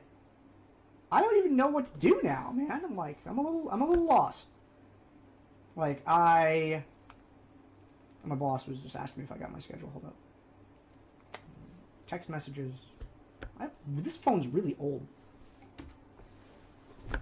So it's hard to decide what to do next. I mean, as a person who I know how to put on a show at this point. That's a skill I have. I know how to run a show. I know how to run an event. You know, between Day of Dominion and the Knocktober thing, I really learned how to do that. So I have these two brand new skills that hopefully I can apply somewhere. So maybe. But right now, it's just, I'm going to be around on the internet. I'm going to play some video games, try to figure out what to do with my online everything, because I gave up all my Saturdays. I invested a lot of work and stuff into this, and now I need something to do with that. Because it's weird. The thing that sucks the most about it is, like, there's no one to hang out with now. I don't know what to do. Dens, Bruja, I am, like, super up for that. Do you want to do, like, co-op campaign Legendary? Because that would be fucking sick. I would love to do some of that. I'd be really excited about that, because I don't have anyone to play co-op Legendary with, and it'd be dope. And, yeah, so, sorry, I'm looking at the chat. But it's going to be a struggle, I guess, you know, because there's no one to talk to. I mean, I can get an event, talk to a few people there, and on Skype, sometimes get a PM there, but there's not that active chat that Dominate Dominion chat had. Like, hi peoples, I don't know if I want to get back into WoW. I don't know. I don't really have time for that too much. Like, did he finally get Smash 4? Good. Smash 4 is good. But, like, people just don't seem to stick to the IRC, which sucks. And Battle.net chat rooms, like, are not a thing, or are they? I don't even know. But, like, that whole community, like, I just want to hang out with people and play some video games. But everyone's too lazy to be in IRC, which sucks ass, because, like, RC is right, and before him, Feedski was right, because Feedski also tried to do an IRC, but no one ever joined. Like, it sucks, but, like, I just want to hang out with people and play video games, even if we're playing different video games. I mean, because people do that all the time in Dominion chat. We'd be watching different streams, playing different modes, doing whatever, and just hang out, talk about Pokemon, talk about gay shit, literally. We talked about a lot of, like, gay, bi, furry, weird stuff in the chat. Like, what the hell? Like, the ratio of that to, like, straight chat is, like, so skewed, and I have no idea why. But that was weird stuff. We're talking about Pokemon, talking about video games in there, talking about lewd stuff, talking about political shit. Like, all hang out in there and watch Evo or Worlds or something. Like, where's that crowd? Where's that hype? That's what I want.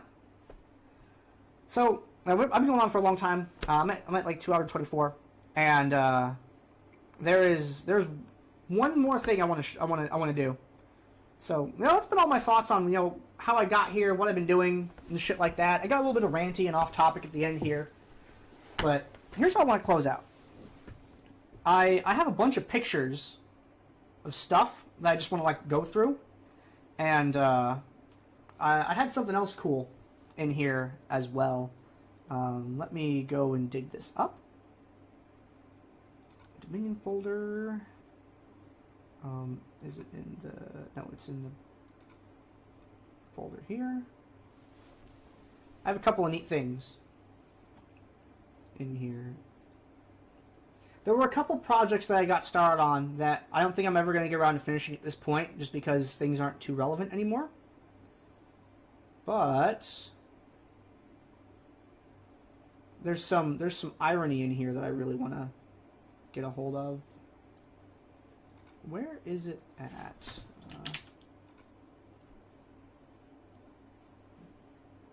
I accidentally closed the folder by mistake, so it was a little bit silly. Oh, you're from Europe server, dude. That's cool. I was trying to level up an alt on Europe for a while, but it never really got rolling over there because the Dominion queue times were too high, and I hate playing Summoner's Rift. Which, by the way, if you could play Dominion from the start and instead of having to be level 7, that would be really useful too.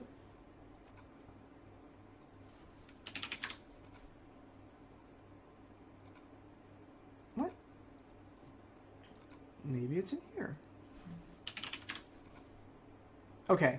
Okay, here we go. Alright, here's some funny stuff. Let's minimize the timeline here for a minute. And let's go ahead and minimize this, I guess, as well. So, this bottom line that Half-Hearted here has decided to underline. Why? Why? Why must you force me to take screenshots? Well, Half-Hearted, the answer to that question is in this image.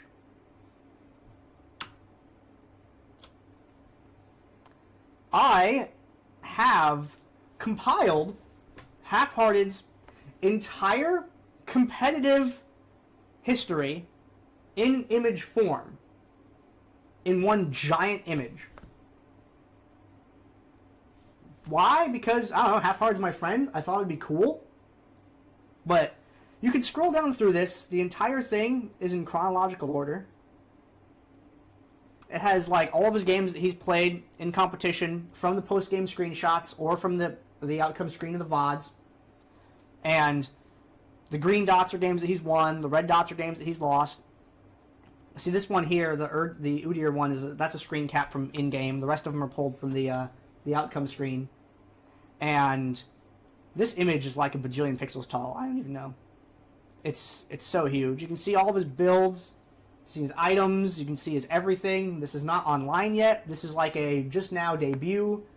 I haven't uploaded anywhere because I need to give it to Hafe because he's been wanting it.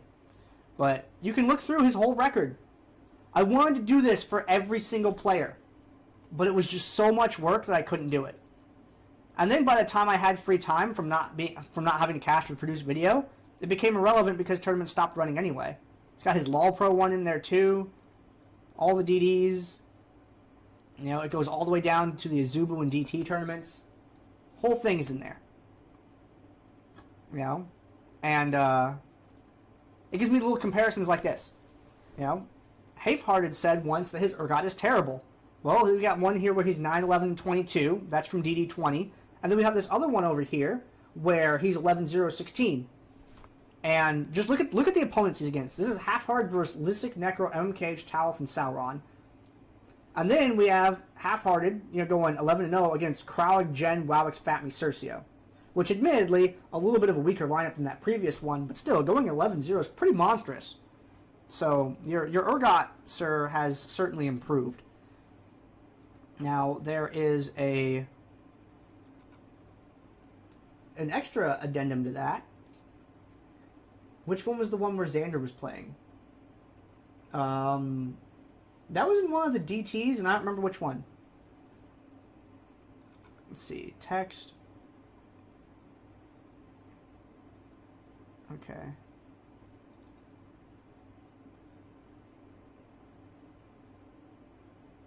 Come on.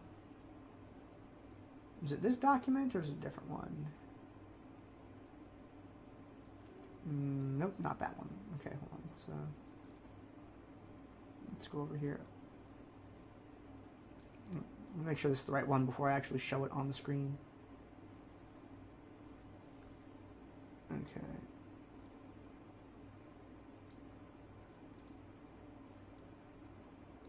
There we go. So let's gotta do a little formatting here because it's fitting a little strange. Okay, there we go, there we go, there we go. Okay, let's put this over here on the screen now. Let's put this at size like 20. Okay, so here I have the entire thing in a text format, right? All the same stuff. I mean, it shows which games were, it was like which event, which round it was in, the date of the thing, KDA, what team he was on. Half-Hard originally played for Death to Llamas, and before that he played in one NESL tournament under the team Chicken Fried Rice. This just goes all the way down. But what you're probably really interested in is the shit at the bottom. Take a look at these things here, like the. What is it? Oh, here we go. His win rates by champion, like per champion win rates. Like, take a look at this. Look at his brand. Like, he has a 15 win streak with brand, which is pretty dope. His lease is really good. His Kha'Zix is insane. Look at his Kha'Zix. One loss. One loss with Kha'Zix. This guy is a beast with that champion. Like, Half-Hearted, this is sad but true. Half-Hearted is not the best of the top tier players. He's there's players that are way better than Half-Hearted that probably have even more ridiculous win rates with characters than he does. Like, I'd say Half-Hearted, yeah, he could be top 10, but he's not top 5, and he's doing stuff like this. Like, oh man, I wish I could look up High Peoples and Sauron's. Like, holy shit. High Peoples and Sauron's numbers must be completely ridiculous. Look, 90% win rate on Malzahar, 83% on Malphite, 83% on Maokai. Like, just completely crazy. And look at his Urgot. Like, look how many Urgot games he's played. 89.7 with a 30 appearance win streak. 30 times that he played Urgot, won. Like, what is that? That is completely insane. His Zyra is probably the weakest of his most played champions. His Poppy is not worth talking about, Dumbledore. But unfortunately, I do not have Sauron's or High People's. The only ones that I have are Half-Hearted, and I have half of Elalia's done. Because Elalia she's a really good Poppy player. And I wanted to find out what hers was.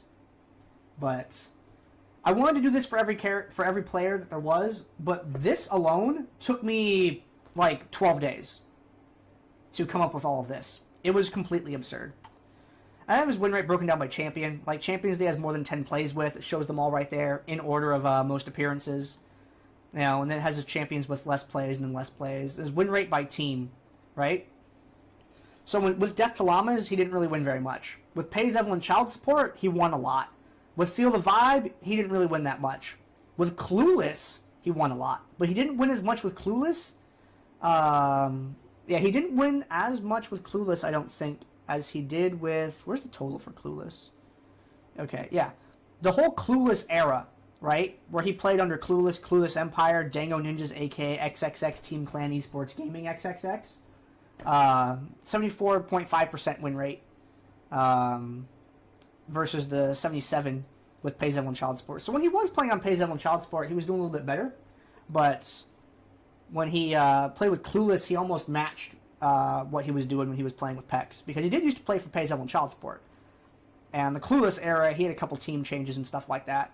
So, and look at this, 330 games played. That is a lot of damn games. That's a whole fucking lot of games. And, like, if you look at his win rate by event, too. Like, in LoL Pro, he lost one game in LoL Pro. Clueless won LoL Pro twice. In his Zubu, you know, he did so-so there. But if you look at his Dominate Dominion stats, you know, 185 wins, 89 losses in Dominate Dominion. Like, damn, son. Damn, son. That's a little ridiculous. But this was the ultimate goal of the Stats Project, was to be able to have something like that, and then to be able to pair it up with, where is it? To have something like that, and then be able to pair it up with, you know, one of these giant record posts, you know? That way, if you wanted to look up a player, you'd have all the information you ever need there. Oh man, I'm playing against this team. What do I ban? Let's bring up the stat page. But, unfortunately, it was not meant to be. I was just too busy with the VOD production to be able to put all the hours that I wanted to in this. Like, it was such a big project. And that's 12 days of working like 4 to 8 hours a day on the, you know, reviewing all the screenshots, because I had to go through every single screenshot to find out which ones that he'd be in. And it was really cool, you know. Now the last thing that I want to look at before we get the heck out of here is, oh, also I have the what's it called? I also have the 2014 chat log as well that I need to get posted somewhere. But we're going to go to this folder, going to go to this folder. We're going to go look at some pictures real quick. So this is one of the first stats pages I ever made. This was at like DD42, I believe, was when this was shown on the screen. And these records were correct at the time of posting, which was DD42. But this one, Point Defense was still playing. The page like this, you see it's got the recent appearances, you know, they did 4th place, 2nd place, and, you know, just highlights, you know, they're the second team to 100 games, 90% win rate, stuff like that. And look at Sauron, by the way. Look at Sauron's ELO before the ELO was hidden. 28-18. What in the hell? That's just a completely absurd number. And remember how Half Hard had like 300-something games played? Like, this was Sauron in DD42 with 168. So I bet Sauron probably has like 450 games total, I'd have to guess. Let's see. This is a comparison page. This is where I took two teams' stats and put them up against each other. So you could see like what a team's win rate was against the other team. So you kind of see who was favored in the matchup here. In this case, Field of Vibe had beaten Point Defense, you know, 9 times, whereas Point Defense only won 8 times, and it shows the differences down there at the bottom of the page. This was also something that was really cool. And, oh man, there's some overlays in here. I think I liked this one the best from Dominate Dominion era, was the red one, the red background one. I think I really liked that one a lot. And there's one of the overlays. The blockers! The freaking summoner blockers that I once made into a giant apocalypse that covered the entire screen. You know what, Bird, while you're here, I want to know, how much stuff do you keep? Like, as a commentator, I've kept so much of this stuff just because, like, I don't know, just partially for historical reasons, partially because it's already sized correctly and stuff. And, like, what do you keep from your shows? Like, do you keep a lot of your assets? Do you get rid of a lot of them? I'm kind of curious. The flowchart for MMKH in-game decision-making. Blockers Gandair, Rebel Dragon says on the screen. Yes. Oh, dude, that is so cool, Bird. That's really awesome that you keep that stuff. Did your team win top? Yes, gank bottom. Did your team win top? No. Does your team need you top? Yes, gank bottom. Does your team need you top? No. Gank bottom. Gank bottom, man. Gank bottom. That's a good way to win games. A lot of people don't respond to pressure correctly until they're really good at the game. So you can like climb your way up the ladder just by knowing how to put proper pressure on the bottom lane. There's some empty blockers there. Oh man, the Dominion Televised. Man, look, Dominion Televised was kind of shit, but the overlays were nice. The overlays were nice. Oh, GT7, I like the Jax background. Like, a lot of the backgrounds for the tournaments were pretty cool. Oh, dude, and this. The Azubu Crystal Cup. This is my favorite background because I just like the colors a lot. I like that blue, pink, purple kind of... I'd paint my room that way if I could. I don't know why. Those colors are really appealing to me. And it's also really cool to see, like, a Azubu and Dominion tournament on the same page. Like, what in the hell is this? This is going to be a really weird image to have, like, 2 years from now. Like, that's going to be really awkward. Let's go, yeah, there's the in-game overlay, which I thought was a little weird. I mean, I kind of like it stylistically, but I feel like it could have been improved a little bit better. And this. See, I keep things like this because it has this is already sized appropriately. So if I want to make my own overlay, then it's like, hey, wait a minute. I can just take an existing overlay that already has the correct transparent sections and then edit all the stuff around it. Nice. Easy. Oh, yeah, that's a harsh truth there, Bird, about that. But yeah, it's like, I feel like I want to make a poster out of this and just like hang it up because this is the weirdest shit. Okay, this picture right here. Now, I don't think that many people know about this picture. The girl I'm dating, Pepsi Cat Says Hi is her Twitch name. She does some art, and she drew this picture. And in this picture, this is an artist's representation of Sifu Calvin as Talon stealing Painkiller as a Mumu, his Throwmobile. Sifu Calvin is stealing Painkiller's Throwmobile and driving it downhill. And if you look on the side, you can see the little graves. Yeah, see, Reverend's already reading them. You can see the little graves of the guy that didn't take revive and the guy who died to tower damage. And just look at the smile on Sifu's face, by the way, while he's on that Throwmobile. And just look at how confused Painkiller is over there. This is like, I like this picture so much. It's very nice. I like how she was like just, yeah, I like the expressiveness on it. And she did this in like not that much time. This is like sort of a quick and dirty. She can do some like much more awesome art if she dumps a bunch more hours in it. But I'm like, no, just make a simple comic. That was another one of the DT overlays. And this was pretty cool. Like that sort of this watermark over like Dominion map shit was pretty neat. I like this layout too. It kind of reminds me of the anime Big O for some reason. Like if you ever seen the intro to that anime. And oh, this was one of the splash pages that I made for Day of Dominion 2013. I literally made that when I literally made this the night before the tournament, or not tournament, but before the event. Like the night before the stream, I just threw this together, and I made sure to put image made by Gandair so that everyone knew who to blame for how shitty it was. That's what's up with that. And look at this. Look at the list of streamers on there. You know, I got the shoutouts: Feedski, Gnome Saiyan, Riot Rival, Moloko Dude. Like, dude, this event was so much fucking fun. Like, so much fun. Like, I want to be able to run a big event like that again someday. That was really cool. Oh, this. Gnome Saiyan. Let's just get a little zoom in here.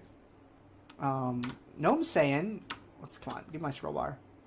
Just really innocuously said in chat, you know, I'm making info sheets that will encourage, you know, that I'm worried will, you know, like whatever. And Tibbers Gives Vision is her contribution. Tibbers Gives Vision is her contribution. Well, I included it in the final image. right down here at the bottom of the picture. So it did get included in the picture. I know a bunch of other people contributed as well to that. Oh, this! Oh, Cheese Eminem's win rate! Oh, man! Look at it! And look at the fine text up there with the, they would like you to know that it is Pepperjack. I think I was streaming with Bird when I found out that it was Pepperjack. Like, I'm pretty sure it was during a stream that I was on with Bird. Like, I'm like 98% sure. So I remember me and Forecourt would talk about it, but I think it was on a stream with Bird that actually said it in the chat. And it's got like a little disclaimer about, you know, statistics drawn from 795 post-game lobby screenshots from competitive events. Like, it's all official and shit. 90% win rate pays out on child support. How fucking absurd is that? In competition in any game. Rival! Dude, Rival, what is up, sir? You missed the shout out for the Day of Dominion one. Don't worry, Rival, there will be a VOD. We're wrapping up right now. I want to get this in under 3 hours. So we're at the last part of it here. But yeah, 90% win rate. I want you to think of like all the competitive titles that there are, right? Who has that win rate? Like fucking no one. No team has a 90% win rate in competition. That's just completely insane. Like, these guys were like just unstoppable. Except for Shaco. Shaco did stop them. It was brutal, but man, these guys were just absolute beasts. And oh, this that Sauron posted is really funny. Pilar posted a really trolly, "Guys, what's Dominion?"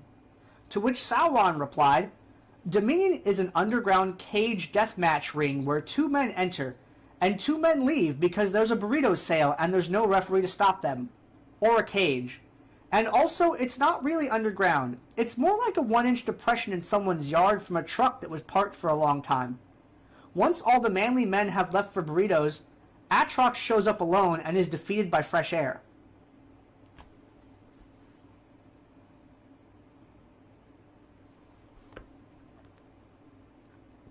Sauron's wit and like snappy shit that he said on the forums and in DD chat is probably one of the things that is like the unsung highlight of Dominion community, is that it's so... He would just drop shit like this in. He was pretty quiet most of the time, but when he did post, it was always stuff like this. That was just like, bam, this is funny. And if you don't find it funny, I don't care. Other people find it funny. This absurd shit, when they updated the client or whatever, and Sauron put the damn Sauron helmet in his comment, and just took up all of the goddamn space when you moused over it. Like, that was completely ridiculous. And that's why I have my Green Lantern background, too. Like, I like that background so much. This one was playing a lot of Infinite Crisis. Let's see. Oh, this. Dude, the half-hearted name scam. Hold on. We gotta... This was, like, limitless funny right here. Like, do you want to play a game? Because one of those is Lieutenant Pancakes. Pancakes name changed to the half-hearted that had the L, whereas half-hearted is normally spelled with a capital I. Like, this shit was funny as hell.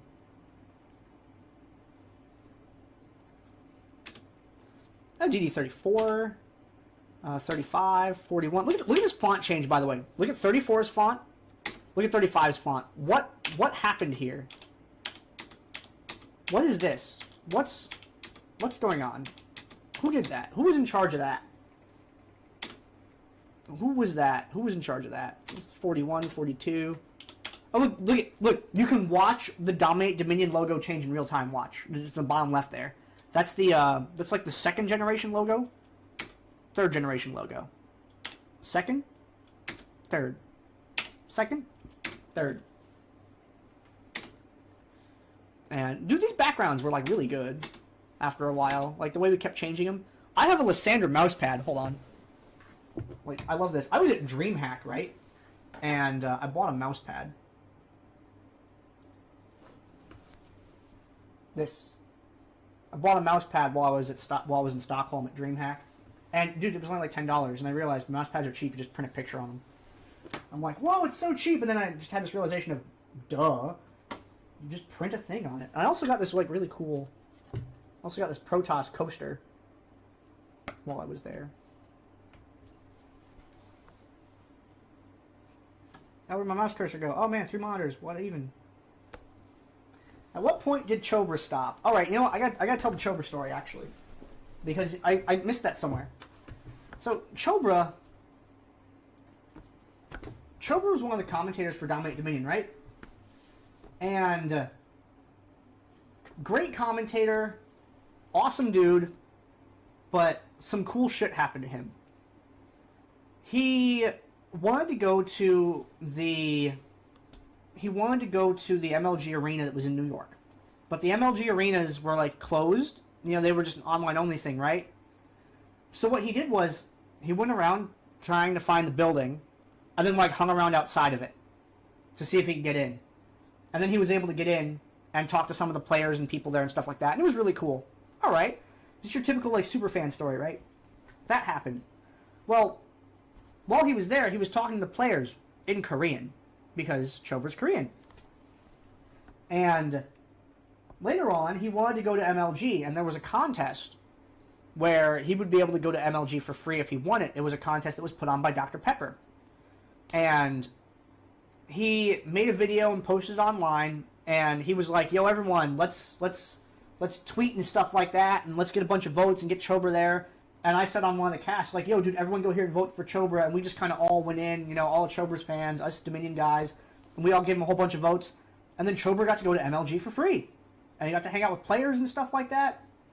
And when he got back, when we were doing a cast, and he's like, I don't know if I'm going to be casting Dominate Dominion too much more with you. And I'm like, oh, man, that sucks. It'll be really sad to have you go, man. What happened?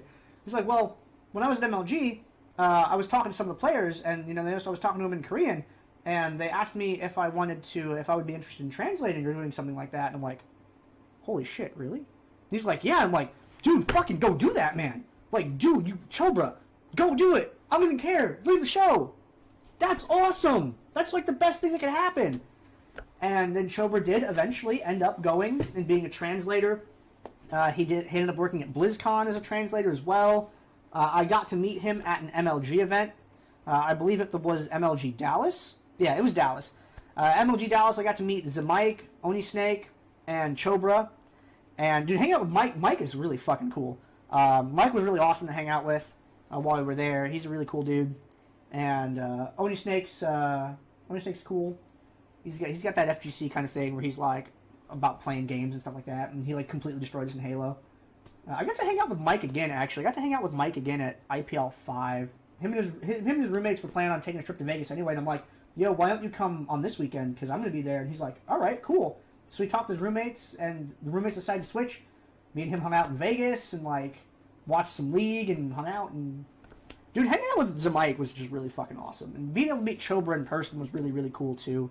And I met Savich when I was at DreamHack, which was really nice because I've done all this work for him online, you know. I got to meet him in person. I got to interview him, too. It's on the Vato Clan YouTube channel. There's a Savich interview from DreamHack Stockholm 2014, if you guys want to watch that. It was an okay interview. There were a couple questions I asked that were good. There were a couple questions I asked that sucked. And then there were a couple questions I asked that were normal. So I did an okay job.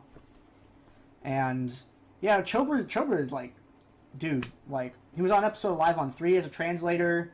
It was awesome. I met RCIX also recently, him in the chat there. RCIX, known for playing Fizz and being a cool guy. He lives out south of Tucson, Arizona. And I was in Tucson recently for, like, some unrelated stuff. And I'm like, yo, dude, we should hang out. And he's like, oh, cool. By the way, I'm only in Tucson. I'm like, what do you mean? He's like a bunch of miles south in Tucson. I was like, oh, why? And I got lost for, like, an hour. But I mean, he went to Payway. It was cool, and it was nice. And man, see, that's the thing. Is like Rival. I want to be able to get to it. I want to meet you. I want to meet Bird in person. Like, you guys are fucking cool, but I don't really go to League stuff because I like StarCraft so damn much, and they're never at the same event. So, because I mean, as much as I like seeing you guys, I also like being able to like talk to Rhett and like Liquid Rhett and other people from like StarCraft community. Rhett Kennegat, Rich. Those guys are all really awesome. So, yeah, there's just so many people in this community at large. It's really cool. But yeah, that's what happened with Chobra is, he was such a dedicated fan, and then he won that contest, and then he went there, and he was the right guy for the right job at the right time, and now he's working for OGN, and he has just the coolest job, and I am so happy for him. Like, people ask me, man, don't you wish, you could still work with Chobra? I'm like, dude, Chobra has it going on, man. Like, I'm so happy at his success. It's really cool that I was able to, be a part of, like, his story at one point. No, SGDQ is always on the West Coast, and that would be really cool, Rival, actually. Because I don't think I'm going to be able to afford to go to Sweden again next year like I want to, because I want to go to another DreamHack. But, yeah, I would love to go to an SGDQ. Like, Bird, Rival, let's make that happen, actually. Like, I want you to think about that now. Like, let's actually try to make that happen next year. That'd be really sick. Because I know you guys watch some speedruns and stuff, too. Alright, back to the pictures. I'm eating up all the time here. Let's see. What? Oh, no, come on. There we go. Alright. The cat one. The positioning of this one always made me mad because it's like, look at all that exposed midriff. Katarina has better and more redeeming qualities than just that. Like, I wish they would have flipped the image around so you could actually see her. Because, like, what? The blocking is terrible in that one. Let's see, 59, 62. Atrox, how the hell did you get into a Dominion picture? What are you doing here? Get out. Just get out. No, Maloko, I'm not really feeling the packs very much. I was never very much interested in the stuff that goes on at the PAXs. The Udyr one's pretty sick. Like, the Spirit Guard Udyr, everything that Riot did for it was pretty nice. The music for the Lucian was awesome when that champion was released. Yeah, I like these backgrounds like so much. I mean, these ones are cool, the character with the rest of the stuff, but this feels more of like a, hey, this is our brand kind of thing, and I think this one was a little bit more effective. I didn't like the logo change to the 3 knives, though. I always thought that was a little strange. Guys, which tournament is this for? If you don't know which tournament this is from, then we'll educate you. We won't be mean, but this is oh, hold on. My mic's a tad loud. Oop, there we go. This is that's a very important DD. Okay, there we go. 0. Rebel Dragon said 0? What? What? I'll let you guys figure it out. This overlay was sick. I loved it. Like, I didn't like this one. I never liked the knives ones. I liked the ones with the DG, but I like the one thing I like about this one is that second, it's like got that second set of lines on it, and that little diamond thing, it goes with that really well. The shading's a little bit better. Yeah, guys, it's DD64.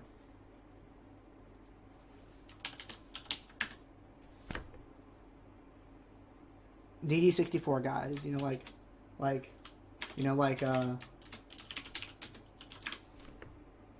it's a Nintendo 64 cartridge with the DD logo on it.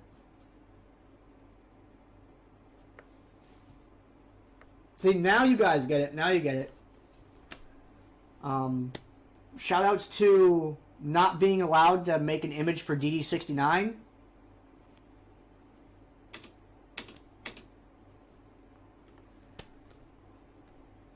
But no, I don't know which actually cart it was that was edited like that. But I remember someone, I think it was Maloko actually, who like summoned that up at the last second. Who was it that summoned that last second? Like literally like 20 minutes before the tournament, someone gave me that. Let's see. Also, like, this was really cool. Like, it gives this little Protoss feel, and I like Protoss from StarCraft. Man, look at that old logo. I like that. I like that one.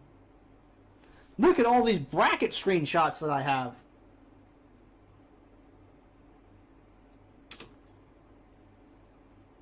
Man, who remembers Paradox? See, it's got that purple and white that I like so much on it. It's the same reason I like the Azubu overlay so much. But yeah, the Paradox Esports Divinity Championship Series. I have 3,316 files related to DD. And look at that. That's an example of one of the folders. Look at these names. By the way, look at all these names. I manually renamed all these Imager links that were just a chain of letters into appropriate titles that actually tell you the contents of the thing. That's cool. It took forever. Yeah, it's like 1.88 gigabytes or something like that. Look at, I saved all the registrations so we know who played in which games, all the rosters there and stuff. So it's like, oh, who was on this team? Who played in this tournament? I can look all of it up. Let's see.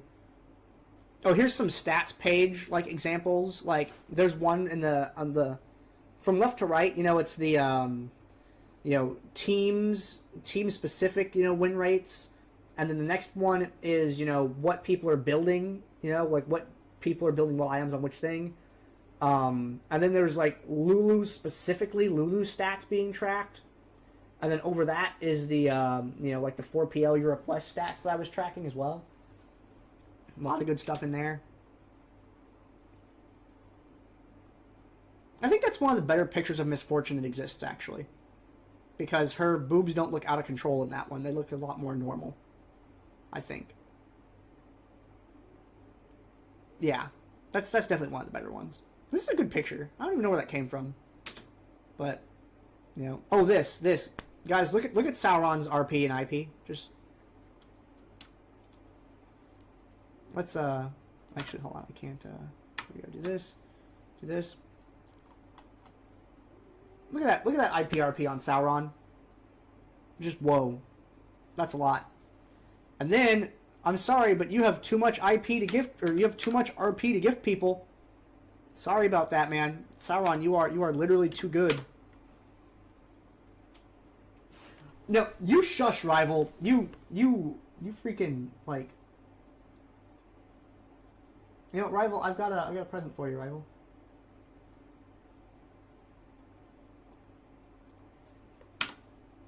I'm pretty sure that works on you. I'm pretty sure you have FFZ.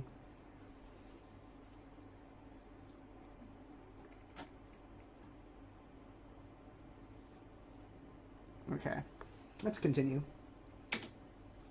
Ah, no, wrong window. Hold on, let me click back over to the. Okay. All right. Oh, there's a somewhat more recent one for Feel the Vibes record. 26 RP winning finishes. By the way, look at how sad this is. This is so sad. 26 RP winning finishes, no first place victories. That's depressing. That is so depressing.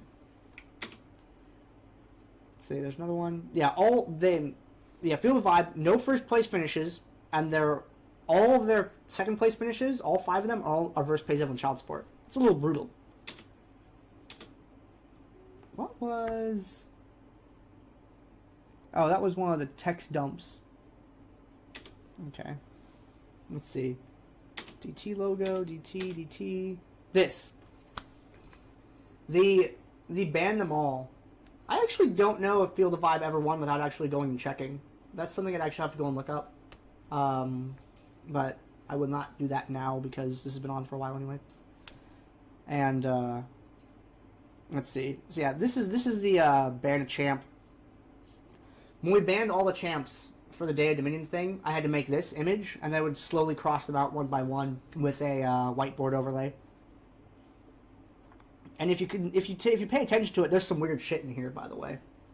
I mean, it's not up to date for like the newest champions, but if you look, Earth the Manatee is in here. Fancy Wolf is in here. Wolfer and Zemike are also in there. Kha'Zix comes pre-banned for your enjoyment. The Eye of Sauron is in there. We have an alternate Evelyn art. Some other shit like that. And it's all in alphabetical order. This damn thing took forever to make. But it's really cool. I want to make like a whole wallpaper like this someday. Yeah, the old Scion. Dude, Rival, I miss Cryptic Gaze so much. Cryptic Gaze was the reason I played Scion. And, yeah. No Cryptic Gaze, no playing Scion. Oh, that's right. Corval and Valor are also there. Where's Valor at? Yeah, Valor's right there next to Varus and Urgot. Yeah, this is pretty nuts. And then there's like the info pages I made for the what is it called? This is not Comic Sans. You're right. It is a font that is called Playtime with Hot Toddies, not Comic Sans. But yeah, there's the band screen I made for the what's it called? This was for LoL Pro 1, LoL Pro Dominion Showdown. I'm pretty sure. Yeah, that's what that was for. That was why I made that. What is this one? Why did a random image of me playing Leona in here? What happened? Oh, look at this, guys! I know how to play this game. Look at who I beat. I'm on a team against Carnival, Wolfer, Half-Hearted, BB Pop, and Necrogen. I'm playing with No Namer, XX Desire 69XX, and I forget what the original name was for that guy. Helo Pilot, Roy, and myself. And we straight up won. And I have the VOD of that game, by the way. The video from that game is straight up on the Vato Clan YouTube. I think it's Gandair versus Clueless is what it's called, if you want to actually see that. But, see, I'm allowed to play this game, guys. I know how this game works. There's a revived page right there. Oh, man, the LoL Pro Dominion Showdown.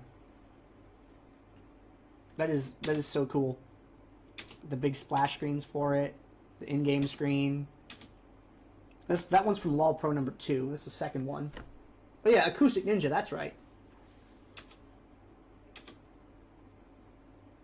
I like the LoL Pro guide tag at the bottom. That's how it shows the 3 talent trees and they're kind of like laid out like playing cards. That's really neat. Oh man, dude, the Noctober stream that I made. Like, this is so cool. This is the one I made for Wolfer. Wolfer ended up using his own, but this was for the Noctober stream. It's got his Twitch link in it. And look at, I pulled out one of his really good KDAs on the bottom. 23-7-10 up against Pays Evelyn Child Support. Just absolutely, just that's a 3-to-1 kill-death ratio. That's intense. And then this is the one that I made for me to use when I was streaming during the same event. We got all the icons of the abilities on there. This is the one I made for Rachel Passive, by the way. And I really like this one. I took a bunch of like KDAs from various post-game lobbies, and I just made this goofy picture, which was pretty cool. And I like the eyes that I put on I'm Batman. I like the eyes that I put on this guy. Yeah, I'm really glad you were able to stream too. When I heard there was issues, you know, I got a little concerned, but I'm glad that everything still managed to kind of work out on the long term. And and this one right here, this was Corval's that he made. But yeah, I mean, the Noctex Rival, I mean, you were telling me one time about like the stuff that you guys do and things like that. All right, later, Bird. Good to see you. Thanks for coming by tonight. Yeah, you know, Rival, we had a conversation once about, you know, like some of the technical details about the way your work is and stuff like that. And I really just got a new appreciation for what you guys did. So that's part of the reason why this stream was, you know, dedicated Nocturne and Noctex, because your department's pretty fucking cool as well. Oh, there's the closing message from Paradox. That's so sad.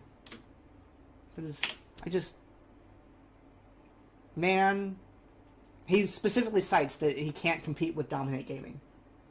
So, yeah. Since Rachel posted in the chat, yeah, the thing that sucked about the Noctober stream was Rachel Passive straight up got kicked out of her house the day that she was supposed to be on the stream. She had to go to her grandma's to cast, I believe, was what happened. So, it sucked. So, hey, Rachel, high five. High five for getting kicked out of your house and having to go and cast at someone else's house. Because I did that. I got kicked out of my dad's house. My computer was broken. I had to go to my friend Zareth's house to cast one of the games. It was DD28. So, like, give me that high five right there. I'm putting my hand down, just warning you. Okay? Okay? Okay. There we go. All right. And let's see, what else we have in here? Like, oh man, dude, Dominate Gaming, man. There's the brand and the way they did their screens was so good. We're back at the start now. Man, there's too much good stuff, guys. Just way too much good stuff in the history of all of this and this everything.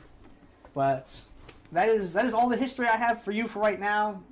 Thank you for coming and hanging out with me for these last, 3 hours or whatever. It was nice to be able to hang out, tell some stories, go over some of the ins and outs about these things, get off on tangents about people possibly killing Dominion, and just dumb shit like that. And it's like, man, Fantasy Wolf, sometimes I just want to smack both of you until you fall out of your chair. But, what's done is done, and, I want to say opposite of a smack, whatever the opposite of a slap is, to, people like Moloko Dude, Feedski, Rival, Rheingold, Chobra Forecourt, Bird, all these other guys. There's just, literally too many people to list. Sakuriono, Generic. Let's see. Oh, also in the list of people I just want to slap, Jaden the Broker's on that list too. Chaosis. You need a little, not quite as hard of a slap. You just a little tap. Stop talking about Rengar's Bone Tooth Necklace. You derailed that cast so hard. I'm not going to be over that forever, dude. I'm not. I forgive you, but I'm not going to be over that forever. So, yeah, just like Hearts Forever. I got to go highlight this and hope that Twitch does not pee the bed, because if it does, I will literally be the saddest person on the planet.